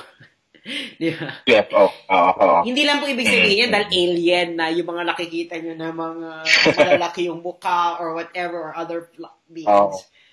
Iba po yung ibig sabihin ng UFO. So anything na unidentified. Pero yung alien po, sabi nga ni Dr. Rom, is wala pa pong physical evidence. Wala pang evidence for that. Ito tanong ni Arcanus. Do you believe in the ancient astronaut theory? Kasi alam mo yun, di ba, may mga may kumakalat yung dating hieroglyphics na meron daw, spaceship na mga alien daw ang gumawa ng pyramid. So, actually, the ancient astronaut theory is just that. It's a theory without any proof na yun nga talaga yung nangyari. Kasi tapos meron ngang iba na nagtatanong na okay, sige, if we were in contact with these aliens in the past, bakit all of a sudden hindi na tayo kinausap? Diba? So what made them stop to talk? Baka lang po kasi gusto nila magtayo ng pyramid and then yun na lang. Pyramid scheme na. I think yung mga alien, mga open-minded. Open-minded. Gusto, ito tanong ni Chester Duke. Mga pyramid scheme. Tanong ni Chester Duke. Ask ko lang po, how many black holes do we have as of now? Or are there any? Meron bang count? May black hole count ba? As of now, I don't have the number directly right now sa akin. But marami-rami na rin yung evidences or observations na nakikita na yung black hole. As I said nga, yung the gravitational wave detection was yung collision ng black hole natin. So, medyo relatively marami-rami na rin sila na may evidence. Ito may tatanong ako, Dr. Rom. I don't know if you napag-aralan mo to kasi di ba may mga indigenous astronomy, astronomical knowledge, di ba? I don't know, meron ba tayo sa Philippines? Yung mga indigenous cultures natin, kasi syempre hindi lang naman tayo ang naging, we're not the only ones who naging cultured. I think every culture has observed the stars kasi you cannot avoid looking at the stars. Yes. So do we have indigenous astronomical knowledge? Yes, definitely we have. We have our own yung ancient Filipinos, yung mga iba't ibang ethnic groups sa atin, they have their own names for the stars and the constellations, diba? And this is something that for me as a scientist is also very important kasi it's not just about learning the science but it's also about learning our identity. It's part of our cultural heritage, diba? Yes. So pag pumunta ka sa Bicol, iba yung pangatawag nila dun sa Orion's Belt. Pag pumunta ka sa Tawi-Tawi, it's known as the field of ethnoastronomy. There's a Philippine ethnoastronomy. Unfortunately, our expert was Dr. Dante Ambrosio, who passed away last 2011. Pero the good thing is, before he passed away, he published this book called Balatik. So Balatik is, ito yung term tawag sa alam mo yung Orion's Belt, yung tatlong Maria. Diba? So Balatik is known as yun yung tawag sa, I think, Bicol, if tama ang tanda ko. I have the book here na sa kabilang room. Kasi mga bata tayo, di ba? Parati natin sinasabi, ayan, tatlong Maria. So even the term tatlong Maria, even the term tatlong Maria is indigenous sa atin, di ba? I think it's Tagalog astronomy. Sa Southern Tagalog. Yeah. So yun. So for me, this is something na actually very ang kalaban dito is time because these are oral traditions na passed down na nawawala.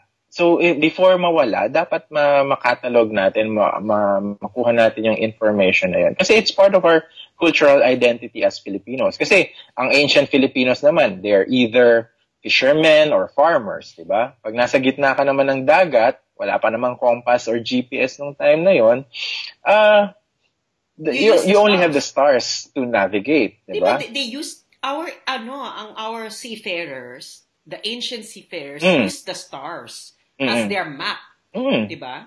Yeah, exactly. Tapos they also used the stars to know kailan ba magtatanim, di ba? Yung mga ganong aspect. We even have a Filipino term for constellation.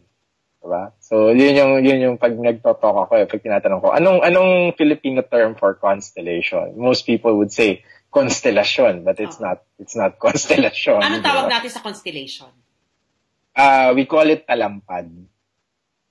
Alampad? Alampad. T-A-L-A-M-P-A-D.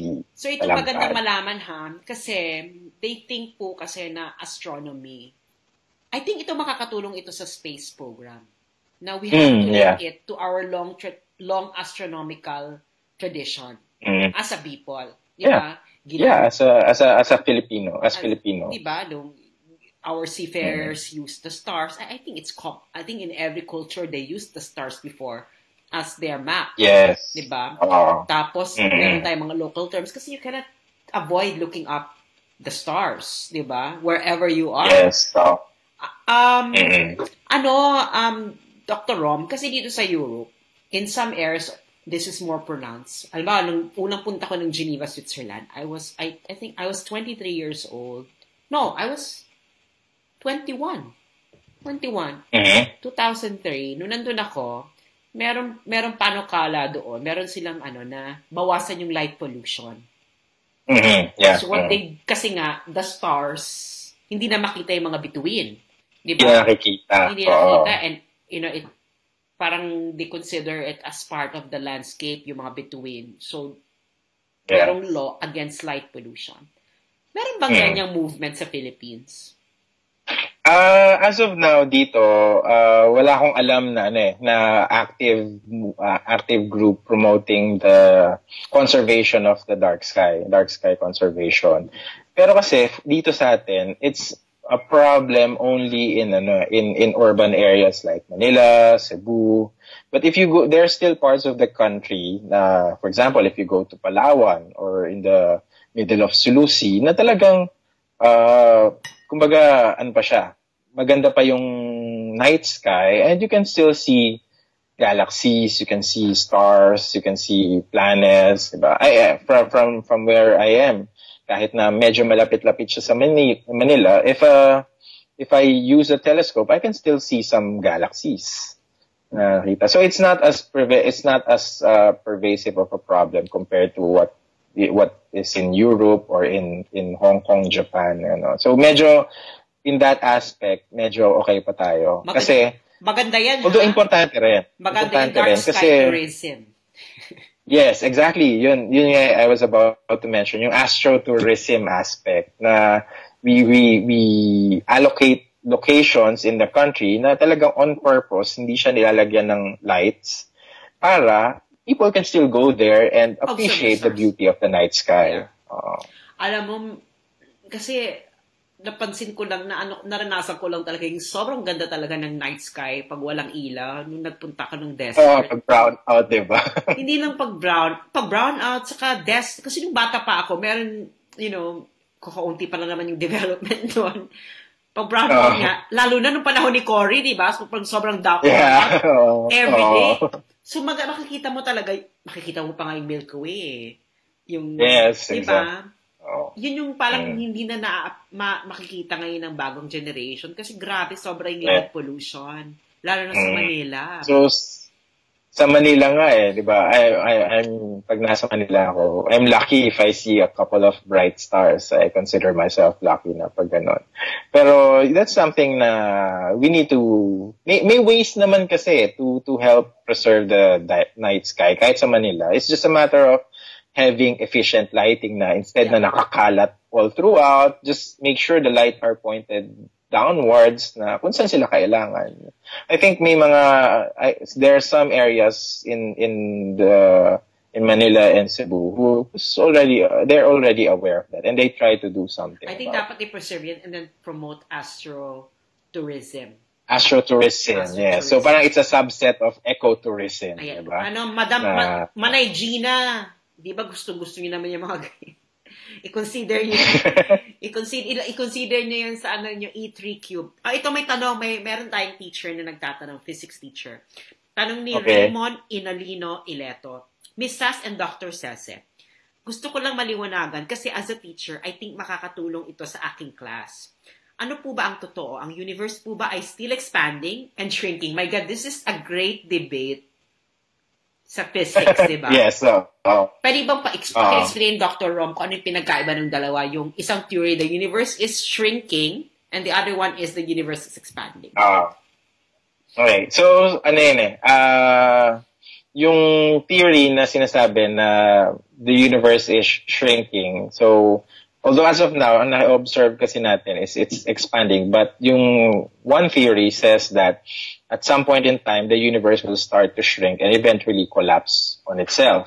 The other theory naman is the universe is going to keep on expanding pa rin. Indefinitely. And based on, indefinitely, yes. So based on current scientific evidence, it's a little bit pointing towards the expansion. Yung ano natin. So, wala pa tayo sa stage na we can fully say na ito nga. But that's the evidence points towards the universe expanding talaga. So ano yan? And that's a large expansion. Hindi ko nag-expand siya. So does it create time and space along its way? Kasi syempre, where will it expand to? Di ba? Where, yeah. Saan siya nag-expand? Di ba? That's the usual question. Yeah. Yun yung hindi pa clear talaga. Di ba? That's something that cosmologists are trying to understand pa. Kung paano ba talaga siya nag-expand? Saan siya nag-expand? And you can think of it na parang parang balloon. Ba? Na pag if you try to place objects on the surface of the balloon, the more you blow into the balloon, the more na nag-expand siya. No? Nagmumukhang lumalayo tuloy yung mga iba't ibang objects. So in a similar manner, that's a simple way of explaining it. So anong niya? Meron ba tayong cosmologist sa Pilipinas? Cosmologist among us three, parang wala. Kasi ako, my specialization is stellar astrophysics. Yung isa is X-ray astronomy. Yung isa is galactic astronomy. So wala pa on the cosmology side. And personally, ayoko mag-cosmology medyo. It's very out there, no? It's very theoretical. No? Yes, it's very theoretical. So ako, focus ko is stars lang. Stars. Tanong ni Edic J. Piano, which country is more advanced in the field of astrophysics, USA or Russia? Or meron pa ba ibang bansa na mas advanced sa kanilang dalawa? USA. The United States. I think US. Yeah. The largest collection of telescopes in the world, yung mga scientific astronomical telescopes, is actually in Hawaii, in Mauna Kea, in Hawaii. So even though some of them are owned by other countries like Japan, Taiwan, and so on, nandun siya kasi it's a good location. So mas advanced ang USA in that aspect. Ito tanong ni Raymond Mago De Feo about sa Pluto. Kasi syempre, di ba, Pluto was demoted na hindi na siya planet. A planet. Hindi, na-boot out siya. Ano? Pero it's still part of our solar system, right? But it's not considered a part of solar system. Kasi ang naging decision nun, dumadami kasi yung objects na detect near Pluto or beyond the orbit of Pluto, and the IAU, or at least some faction inside the IAU, decided na paano ba natin sasabihin kung anong planet niya, anong criteria natin, diba? So that's where they came up with the 3 criteria. Na 1, should be orbiting the sun. It's number 2, it should be stable enough such that it is in hydrostatic equilibrium, diba? Napaka-technical na term. Ang simply put, ibig sabihin dapat sphere. Yun lang ang ibig sabihin nun. And 3, it should be the dominant object in its neighborhood. So may criteria for judging para maging planet. Yes, so it's in the third criteria na nag-fail yung Pluto. Kasi in the region of Pluto, there are objects that more or less that are more or less the same size of Pluto. So you cannot say that Pluto is the dominant object in that. Like sa orbit natin, di ba? Earth and ano lang ba ang nasa orbit natin? The other one is Moon, but we're significantly larger than the Earth. So kaya we're considered as a planet. So yun. Ito merong dagdag kaalaman si Ross Brigoli. My fisherman grandfather calls Jupiter as Bugason. Bugason ba to, Ross, or Bugason? He's from the Manobot tribe. Okay. He's from the Manobot tribe of North Mindanao. Interesting. So can you imagine? They have seen Jupiter among the Jupiter, Manobot tribe. yes. Kasi you can see it with the naked eye, di ba, ang Jupiter? With the naked eye, you don't need a telescope. Anong mga planets ang you can see with the naked eye without a telescope? In a good condition. You can see Earth, of course. Tumungo ka lang, you can see Earth. Venus, Mars, Jupiter, and Saturn. Mercury, can you see Mercury? Mercury, medyo mahirap kasi masyado siyang malapit sa Sun.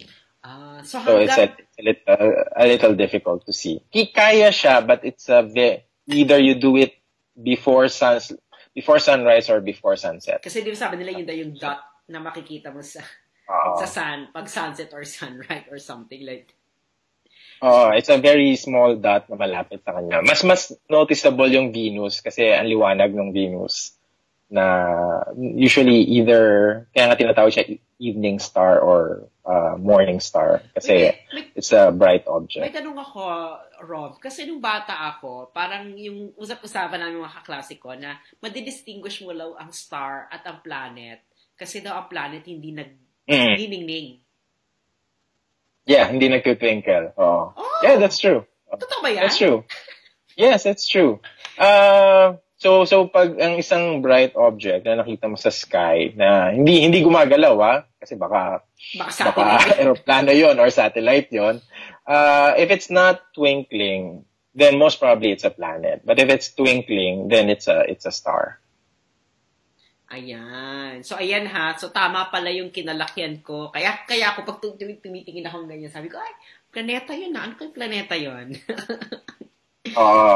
So pero may software for that na pwedeng i-download. Yan, tsaka marami ng apps na gano'n, di ba? Na with your phone, diba? Mo na lang. Pinopoint mo na lang, tapos makikita, this is this constellation.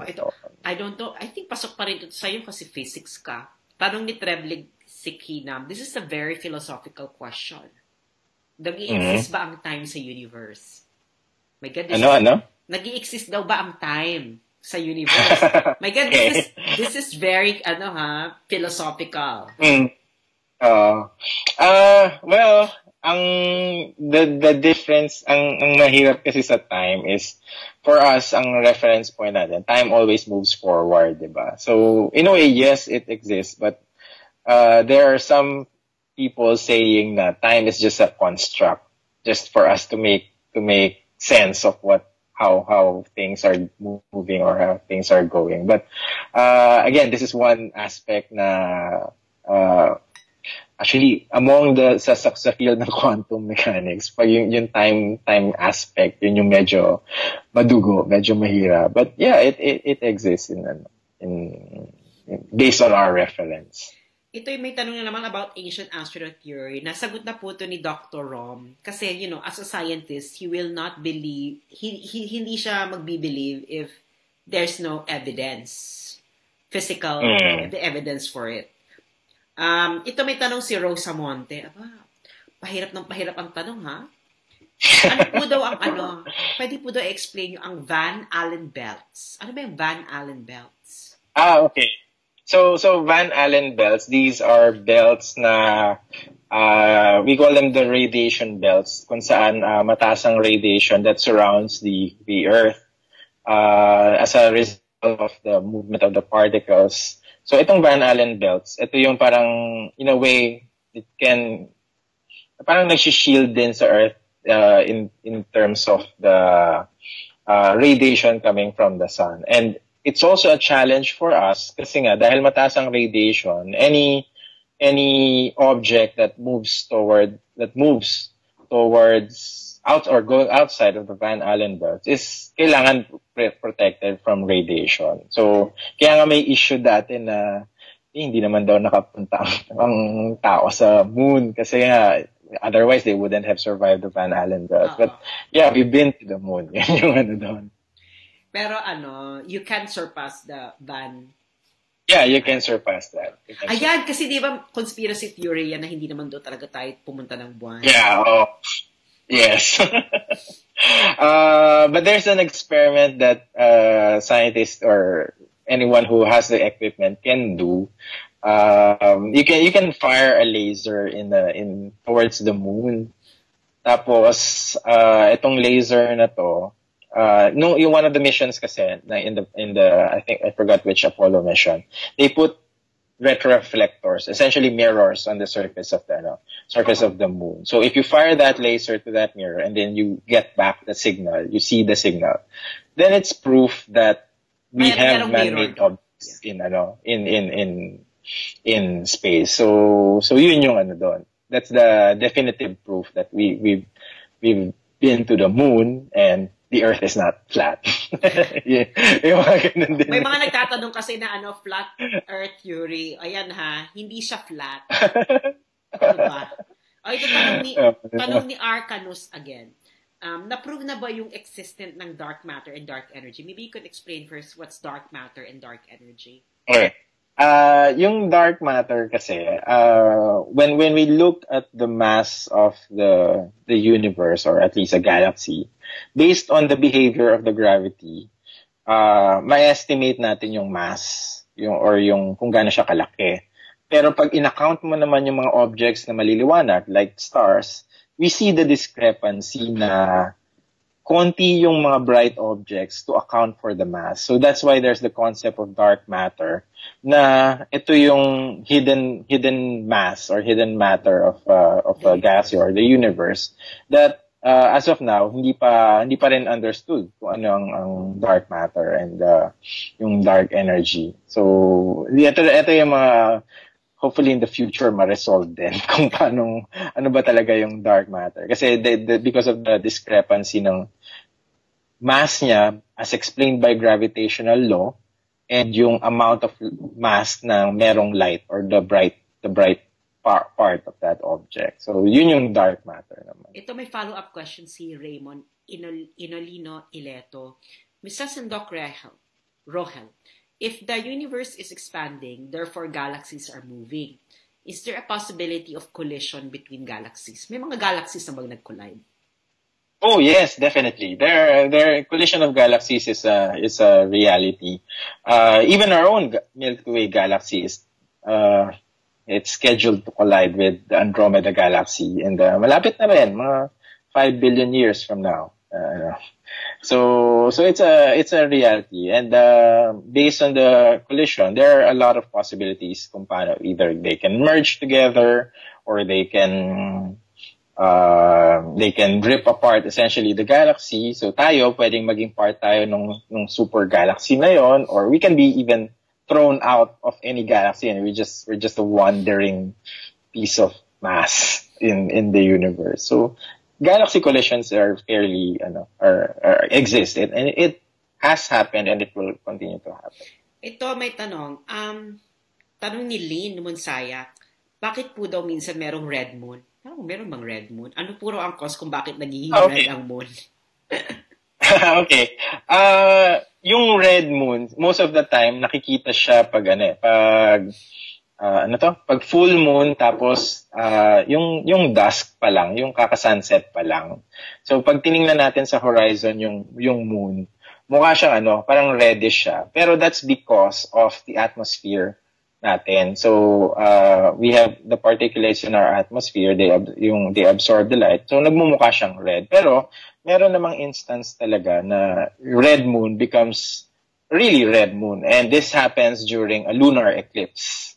So pag yung Earth hinaharangan yung sun, kaya hinaharangan yung sun with respect to the moon, kaya nagmumukha siyang red. And actually that it's good na tinanong yon kasi we're going to have a lunar eclipse, a total lunar eclipse this coming January 31. And this is going to be visible in the Philippines all throughout. So pag nakita nyo sa January 31 na reddish yung moon natin, huwag kayong magpanic. It's a lunar eclipse na nangyayari. Ayan na, ang red moon ay epekto ng lunar eclipse.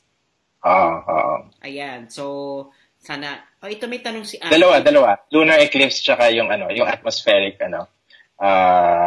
light coming from the, light as it passes through the atmosphere.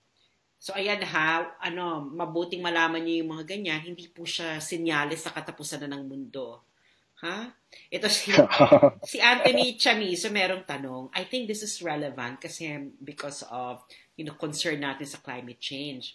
Tinatanong niya, can you ask Prof, please, is Mars the future Earth and Venus is our end? I think this is related to kung maging malalaking climate.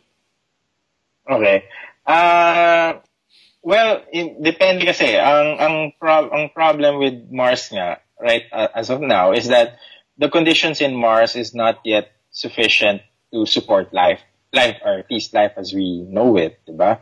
So it's a challenge for us na if we are going to eventually colonize Mars, na yun, talagang it's a lot of work kasi hindi lang isang area yung babaguhin mo. You're essentially changing the conditions of a whole planet. But it's, as of now, yun yung target that in the future will be colonizing Mars. But that's still probably 15, 20 years down the line pa. Medyo matagal pa. There are lots of challenges for that.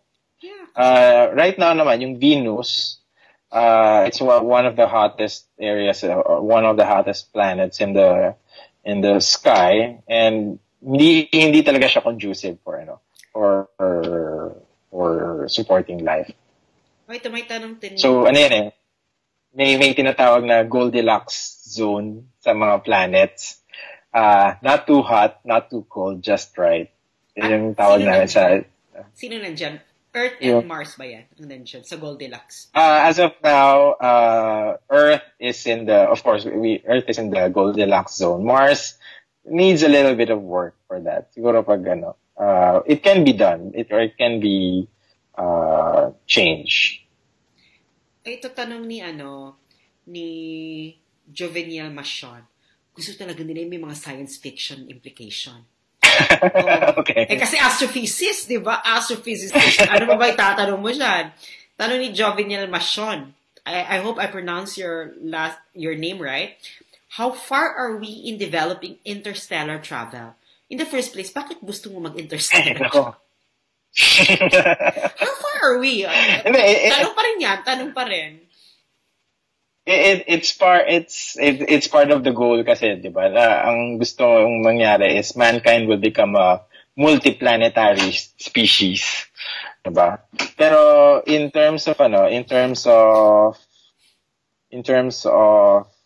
doing or having interstellar travel, medyo malayo-layo pa talaga tayo. I mean, the farthest object that we've sent is Voyager, the Voyager probes, which was launched in the 70s pa, pero kakalabas lang niya ng boundary ng sun natin, ng solar system natin, the heliopause. So it's now in interstellar space. So yes, we have now a space probe traveling in interstellar space, but to get there instantly, matagal pa yun. May interstellar na nagta-travel na, pero it's unmanned.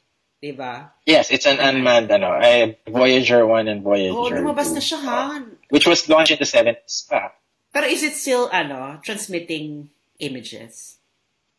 It's still transmitting signals, no longer images. So we know that it's still alive, it's still there. Pero it's only a matter of a few more years before it before it can be, it becomes too far na or mag-break down na yung electronics. At least malalaman natin kung hanggang gaano tayo kalayo makakapag-travel and still be able to send signals. Ito tanong ni bago ko itanong yung tanong ni Malaya Ramos, gusto ko tanong to kay Dr. kay Rom. Ano ka ba? Tracker ka ba? What's your favorite science fiction show or program or movie? Okay. between the two, Star Wars and Star Trek, mas mas visually appealing ang Star Wars, pero mas exciting ang Star Trek. Pero ang personal preference ko talaga is Dune by Frank Herbert. Yung the Dune saga, which is about 8 books, 6 canonical books and 2 additional, and all those prequels. Yun yung mas gusto ko. Kasi it's much more comprehensive. It's not just about space, but includes environmentalism, politics, economics, and so on. So, mas exciting yun. Recommended mo ba yan, Rom? Yes, June. T-U-N-E. So, maganda yun. Kaya nga excited ako, gagawin daw movie ngayon eh. Ay, gagawin movie? Pero, yeah, gagawin. Pero, it's a challenge kasi parang you think Lord of the Rings and Star Trek and Star Wars combined. Pero setting niya is in space. Oh my God, that's very... Diba? Ano siya ha? Baliw-baliwan. Di ba? Oo, maganda siya. Itatanong ko rin tanong ni Malaya Ramos. Nakikipag-coordinate or nakikipag-usap din ba ang Philippines sa NASA? Do we get do we take part sa program, sa NASA space program ng Filipino? There are some programs that ang partners is NASA. Pero that's one thing that we're hoping that in the future with the Philippine Space Agency, but it becomes much more concrete. Kasi as of now, yung cooperation is more on institutional level, with universities or with research institutes. Pero hopefully in the future, mas maging in-depth and mas maging stronger yung collaboration with NASA. And not just with NASA, but even with other space agencies. Ito may nagtatanong, kung kanina red sun, tanong ni Rosa Monte, Dr. Sass, please explain the black sun. I think this is the sun during solar eclipse, no? Yeah, so this is during solar eclipse naman, which is for me one of the most awe-inspiring things na nakita ko, a total solar eclipse. Have you ever witnessed a solar eclipse? Yeah, I've seen once in China way back 2008 yata, 2008. We were in the middle of the desert, sa may Gobi Desert. So it's a very nice so yung black sun, ito naman yung moon, dumadaan siya sa harap ng sun, kaya nabla-block yung light coming from the sun. Kaya namumukha siyang parang black talaga. So if you watch yung series na Heroes, 'di ba? Yung opening scene or yung intro ng Heroes na unti-unti yung moon natatakpan yung sun. That's what happens in reality, and it becomes really dark. Kaya nakikita mo rin yung ibang stars pag may total solar eclipse. It's one thing na dapat makita ng at least once ng isang tao in their lifetime. Gusto ko makita yan. Tapos sisigaw ako na, sa ngalan ng buwan! Di ba? Sailor Moon. Oo, Sailor Moon. Ito tanong ni Ruth Rivera Abunda. Why do planets have no twinkling effects as compared to stars? Ayan, follow up yan kanina. Okay, sige, follow up kanina. Okay, kasi yung planets are in terms of their apparent size, they're big enough and also they're close enough such that yung distortion ng atmosphere natin, hindi na natin nakikita. Hindi na natin notice. Kaya hindi siya nagtutwinkle. As compared to stars, despite being larger than planets, but they're also much, much, much farther away than planets, yung apparent size nila is almost the same size lang nung distortion na kino-create ng atmosphere, ng temperature difference sa atmosphere natin. So, parang yun yung naging cause na para siyang nagtutwinkle, diba? Parang pag tumingin tayo sa isang mainit na object, diba? We see this wavy na parang haze, ba sa stove or anything. Ganun din, our atmosphere is hot.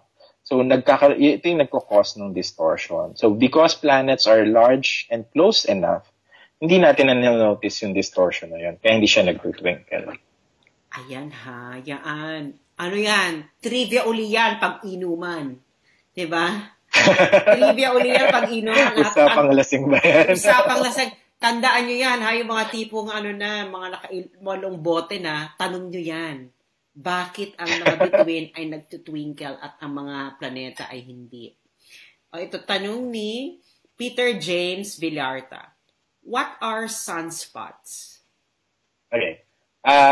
Sunspots, ito yung dark areas of that are seen on the surface of the sun kasi they are relatively cooler compared to the other parts of the sun. Kaya siya mas dark. Pero not in the sense na malamig talaga siya. Relatively cooler lang siya compared to the background.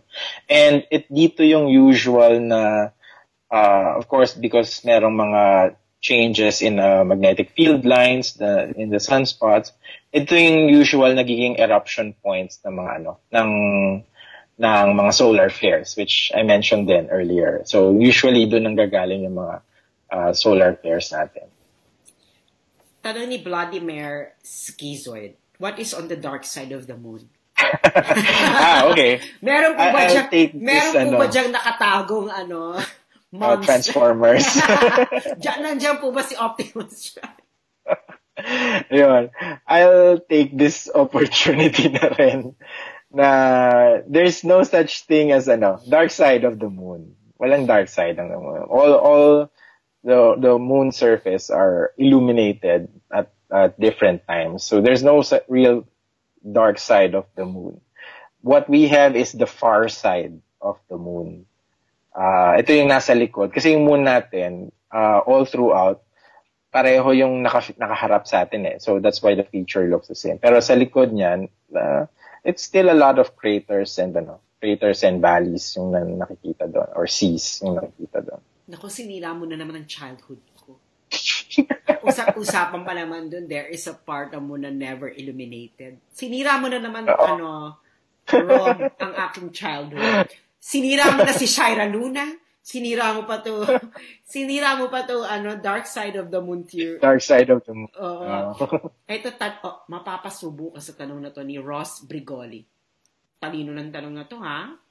Ano to kailangan mo atang i-compute? Hindi. Okay. Question for Doc Sese.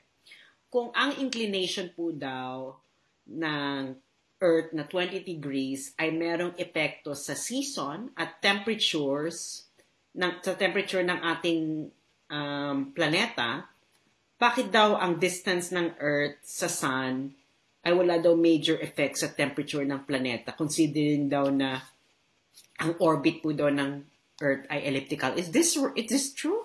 Diba, merong effect kasi the season is because of revolution around the sun. So it's yung season, it's a combination of because of the tilt of the axis of the Earth, which is around 23.5 degrees, and also because of the revolution of the Earth around the sun. So merong times na mas malapit tayo sa sun, pero naka-tilt away naman tayo. So in terms of temperature, it becomes a little bit lower. May times naman na mas malayo tayo, but we're tilting towards the sun. So, but then again, that's one of the reasons bakit pag sa northern hemisphere ay winter season, pagdating sa southern hemisphere is summer season naman. So yun, it's actually a combination, and there are effects it's manifested as the season sa atin. Although dito sa Pilipinas wala naman tayong season na gano'n. Oo nga, dalawa lang kasi sa atin, 'di ba? Dry and wet. Diba? Wet and not so wet. Wet and not so wet. May tatanong pala ako kasi diba, I'm sure this is in your field kasi before diba, there was a call na magkaroon ng what is this? Meteor I forgot the exact term. I was trying to look for it. Diba, there was an exact call na magkaroon ng international parang observation para to secure the planet from meteors, di ba? Kasi it's from asteroids. From asteroids. Anong update na dyan? Do you know what's going on with there are institutions that monitors ito yung mga tinatawag na near Earth asteroids. Ito yung mga asteroids na has the potential na lumapit sa Earth or at some cases, pwede rin naman silang mag-burn up sa atmosphere natin. So may institution that tracks these objects. Pero yun nga, it's a challenge kasi sometimes we only have notice of a couple of days na suddenly there's this, hindi naman malaki, but it's significant asteroid that would crash into Earth. Maprepredict naman din kung saan siya babagsak, although 70% of the time it's going to land in the water kasi our planet is 70% covered with water. But it has implications din sa security ng planet natin.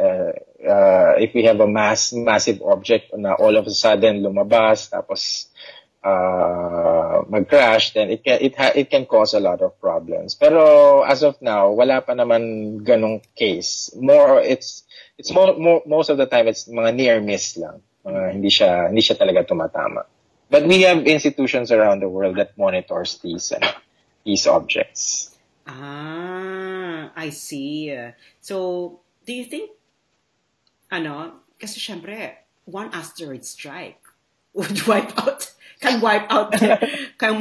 Depende sa size, yeah. Let's say yung nangyari sa mga sa mga dinosaurs, di ba? It was, they were like almost. Yeah, the one that crashed in Mexico. Pero kasi even then it's still a challenge for us na okay, sige, alam nga natin na may darating na asteroid. What are we going to do about it? Or do we have the means to do something about it? Or, well, Hollywood has the means to do something about it, diba? Pero yung challenge talaga na pupuntahan mo yung asteroid, sasabugin mo. Actually, mali nga yun eh. Dapat nga hindi mo pa sasabugin yung asteroid eh. Dapat i-move mo lang yung asteroid. Kasi pag pinasabog mo, and then suddenly you have all these small meteors na babagsak para mas on a wider area. So, medyo pa yun. It's still a challenge for scientists to knowing is one thing, doing something about it is another. Okay. So, ito may tanong si Ethan Ruan. I don't know if this is related. Well, this is tangentially related to your field because you can observe this from outside as well. Totoo po, tanong ni Ethan Ruan, totoo po ba na nag-heal na yung butas sa atmosphere? I think ito yung sa ozone layer. Yeah. Is it already healing? Yeah. I think I read news about that. I think last month na it's hindi man healed, but it's shrinking in size na yung ozone hole natin. May tanong si Peter James Villarta. Miss James, what is CERN project? Okay. So CERN is ito yung I forgot the French term, but it's European Research Center for Nuclear Research. This is based in Geneva in Switzerland. Actually, it's between Geneva and France. So part of CERN is in Geneva, part of CERN is in France, and it's currently one of the largest laboratories in the world. Kasi we have there the Large Hadron Collider. So it's more of trying to unearth or unlock the mysteries of particle physics. Most of the researchers in CERN are in the field of particle physics. Na, what is matter made of? Diba? Ano nangyayari dyan? The Higgs boson and so on. So ito yung ginagawa sa CERN ngayon, and it's a very one of the best research institutions in the world. So, nakapunta ka na dun? Doc? Punta ba ako? Sir? Hindi pa. Kasi I was only for a few days in Geneva. But it's it's one train ride away from the central station of Geneva. So, hindi ka ba nakapunta dun sa center, sa CERN? Hindi pa. But we I think in the past, hindi ko alam ngayon but we had Filipino scientists who used to work in CERN before. Ito, meron tanong si Chester Duke Fernandez Capua. Kasi di ba isa sa mga worries ng ibang tao. Kasi di ba yung Hadron Collider, pwede ba siya makapag-develop ng Sabi niya, Ang black hole. is it possible that through this we can warp or open a dimension gate to different parts of the world or space? Ano ba yan? Hindi pa. The energy of the Large Hadron Collider is not sufficient. It's not sufficient.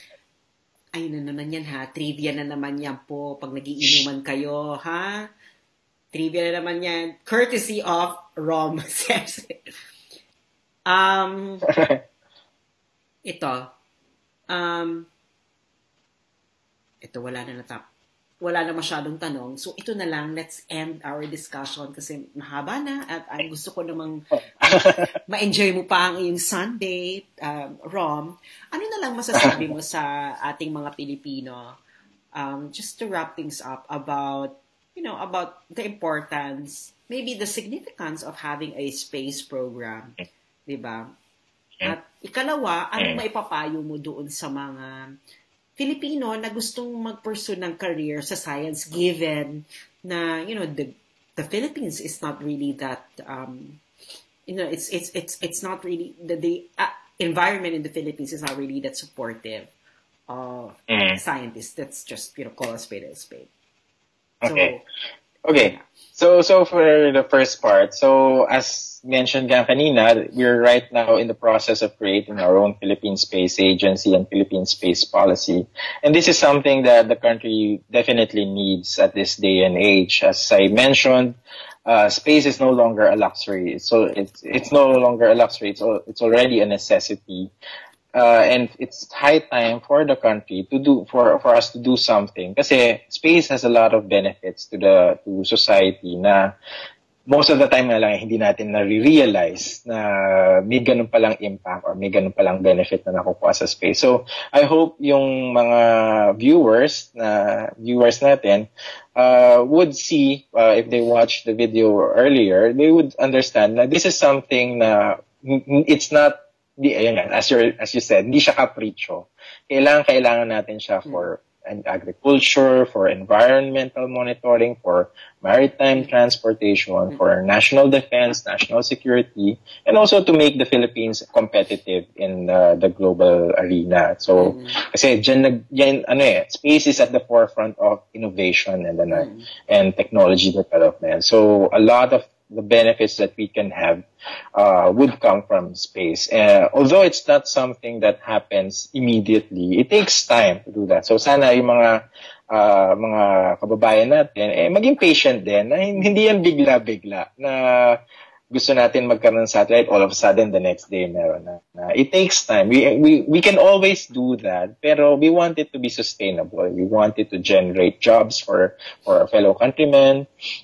We want it to be beneficial to the country in the long run. Yun nga, that's the framework of the space policy. And siguro for those na interested naman, so I hope that the viewers would support the space program. We have bills in Congress and in Senate already in place, and it's progressing very well. Pero take the time to call your congressman or to call your senator and say, yes, this is show your support. This is something that we're going to need in the future. Tapos, for those naman na interested na maging scientist, and even for Filipinos who are abroad na in the field of sciences, the DOST has programs that provide scholarships for students who wants to become scientists. I think the Science Education Institute has yung DOST scholarship. I think right now around 20,000 na yata ang scholars ng DOST. That's all expenses paid in tuition plus may stipend pa yon. And for our scientists na nasa abroad, we have programs that would enable you to come back to the country and contribute to the development of science and technology. I know mahirap siya kasi I used to be in Japan. It was a big big thing for me na mag-decide na umuwi sa Pilipinas. Pero kailangan we need scientists to help build the country. Diba? Hindi naman yan mangyayari all of a sudden ng bigla-biglaan lang. So each of us can contribute to the development of science and technology dito. And I hope this would help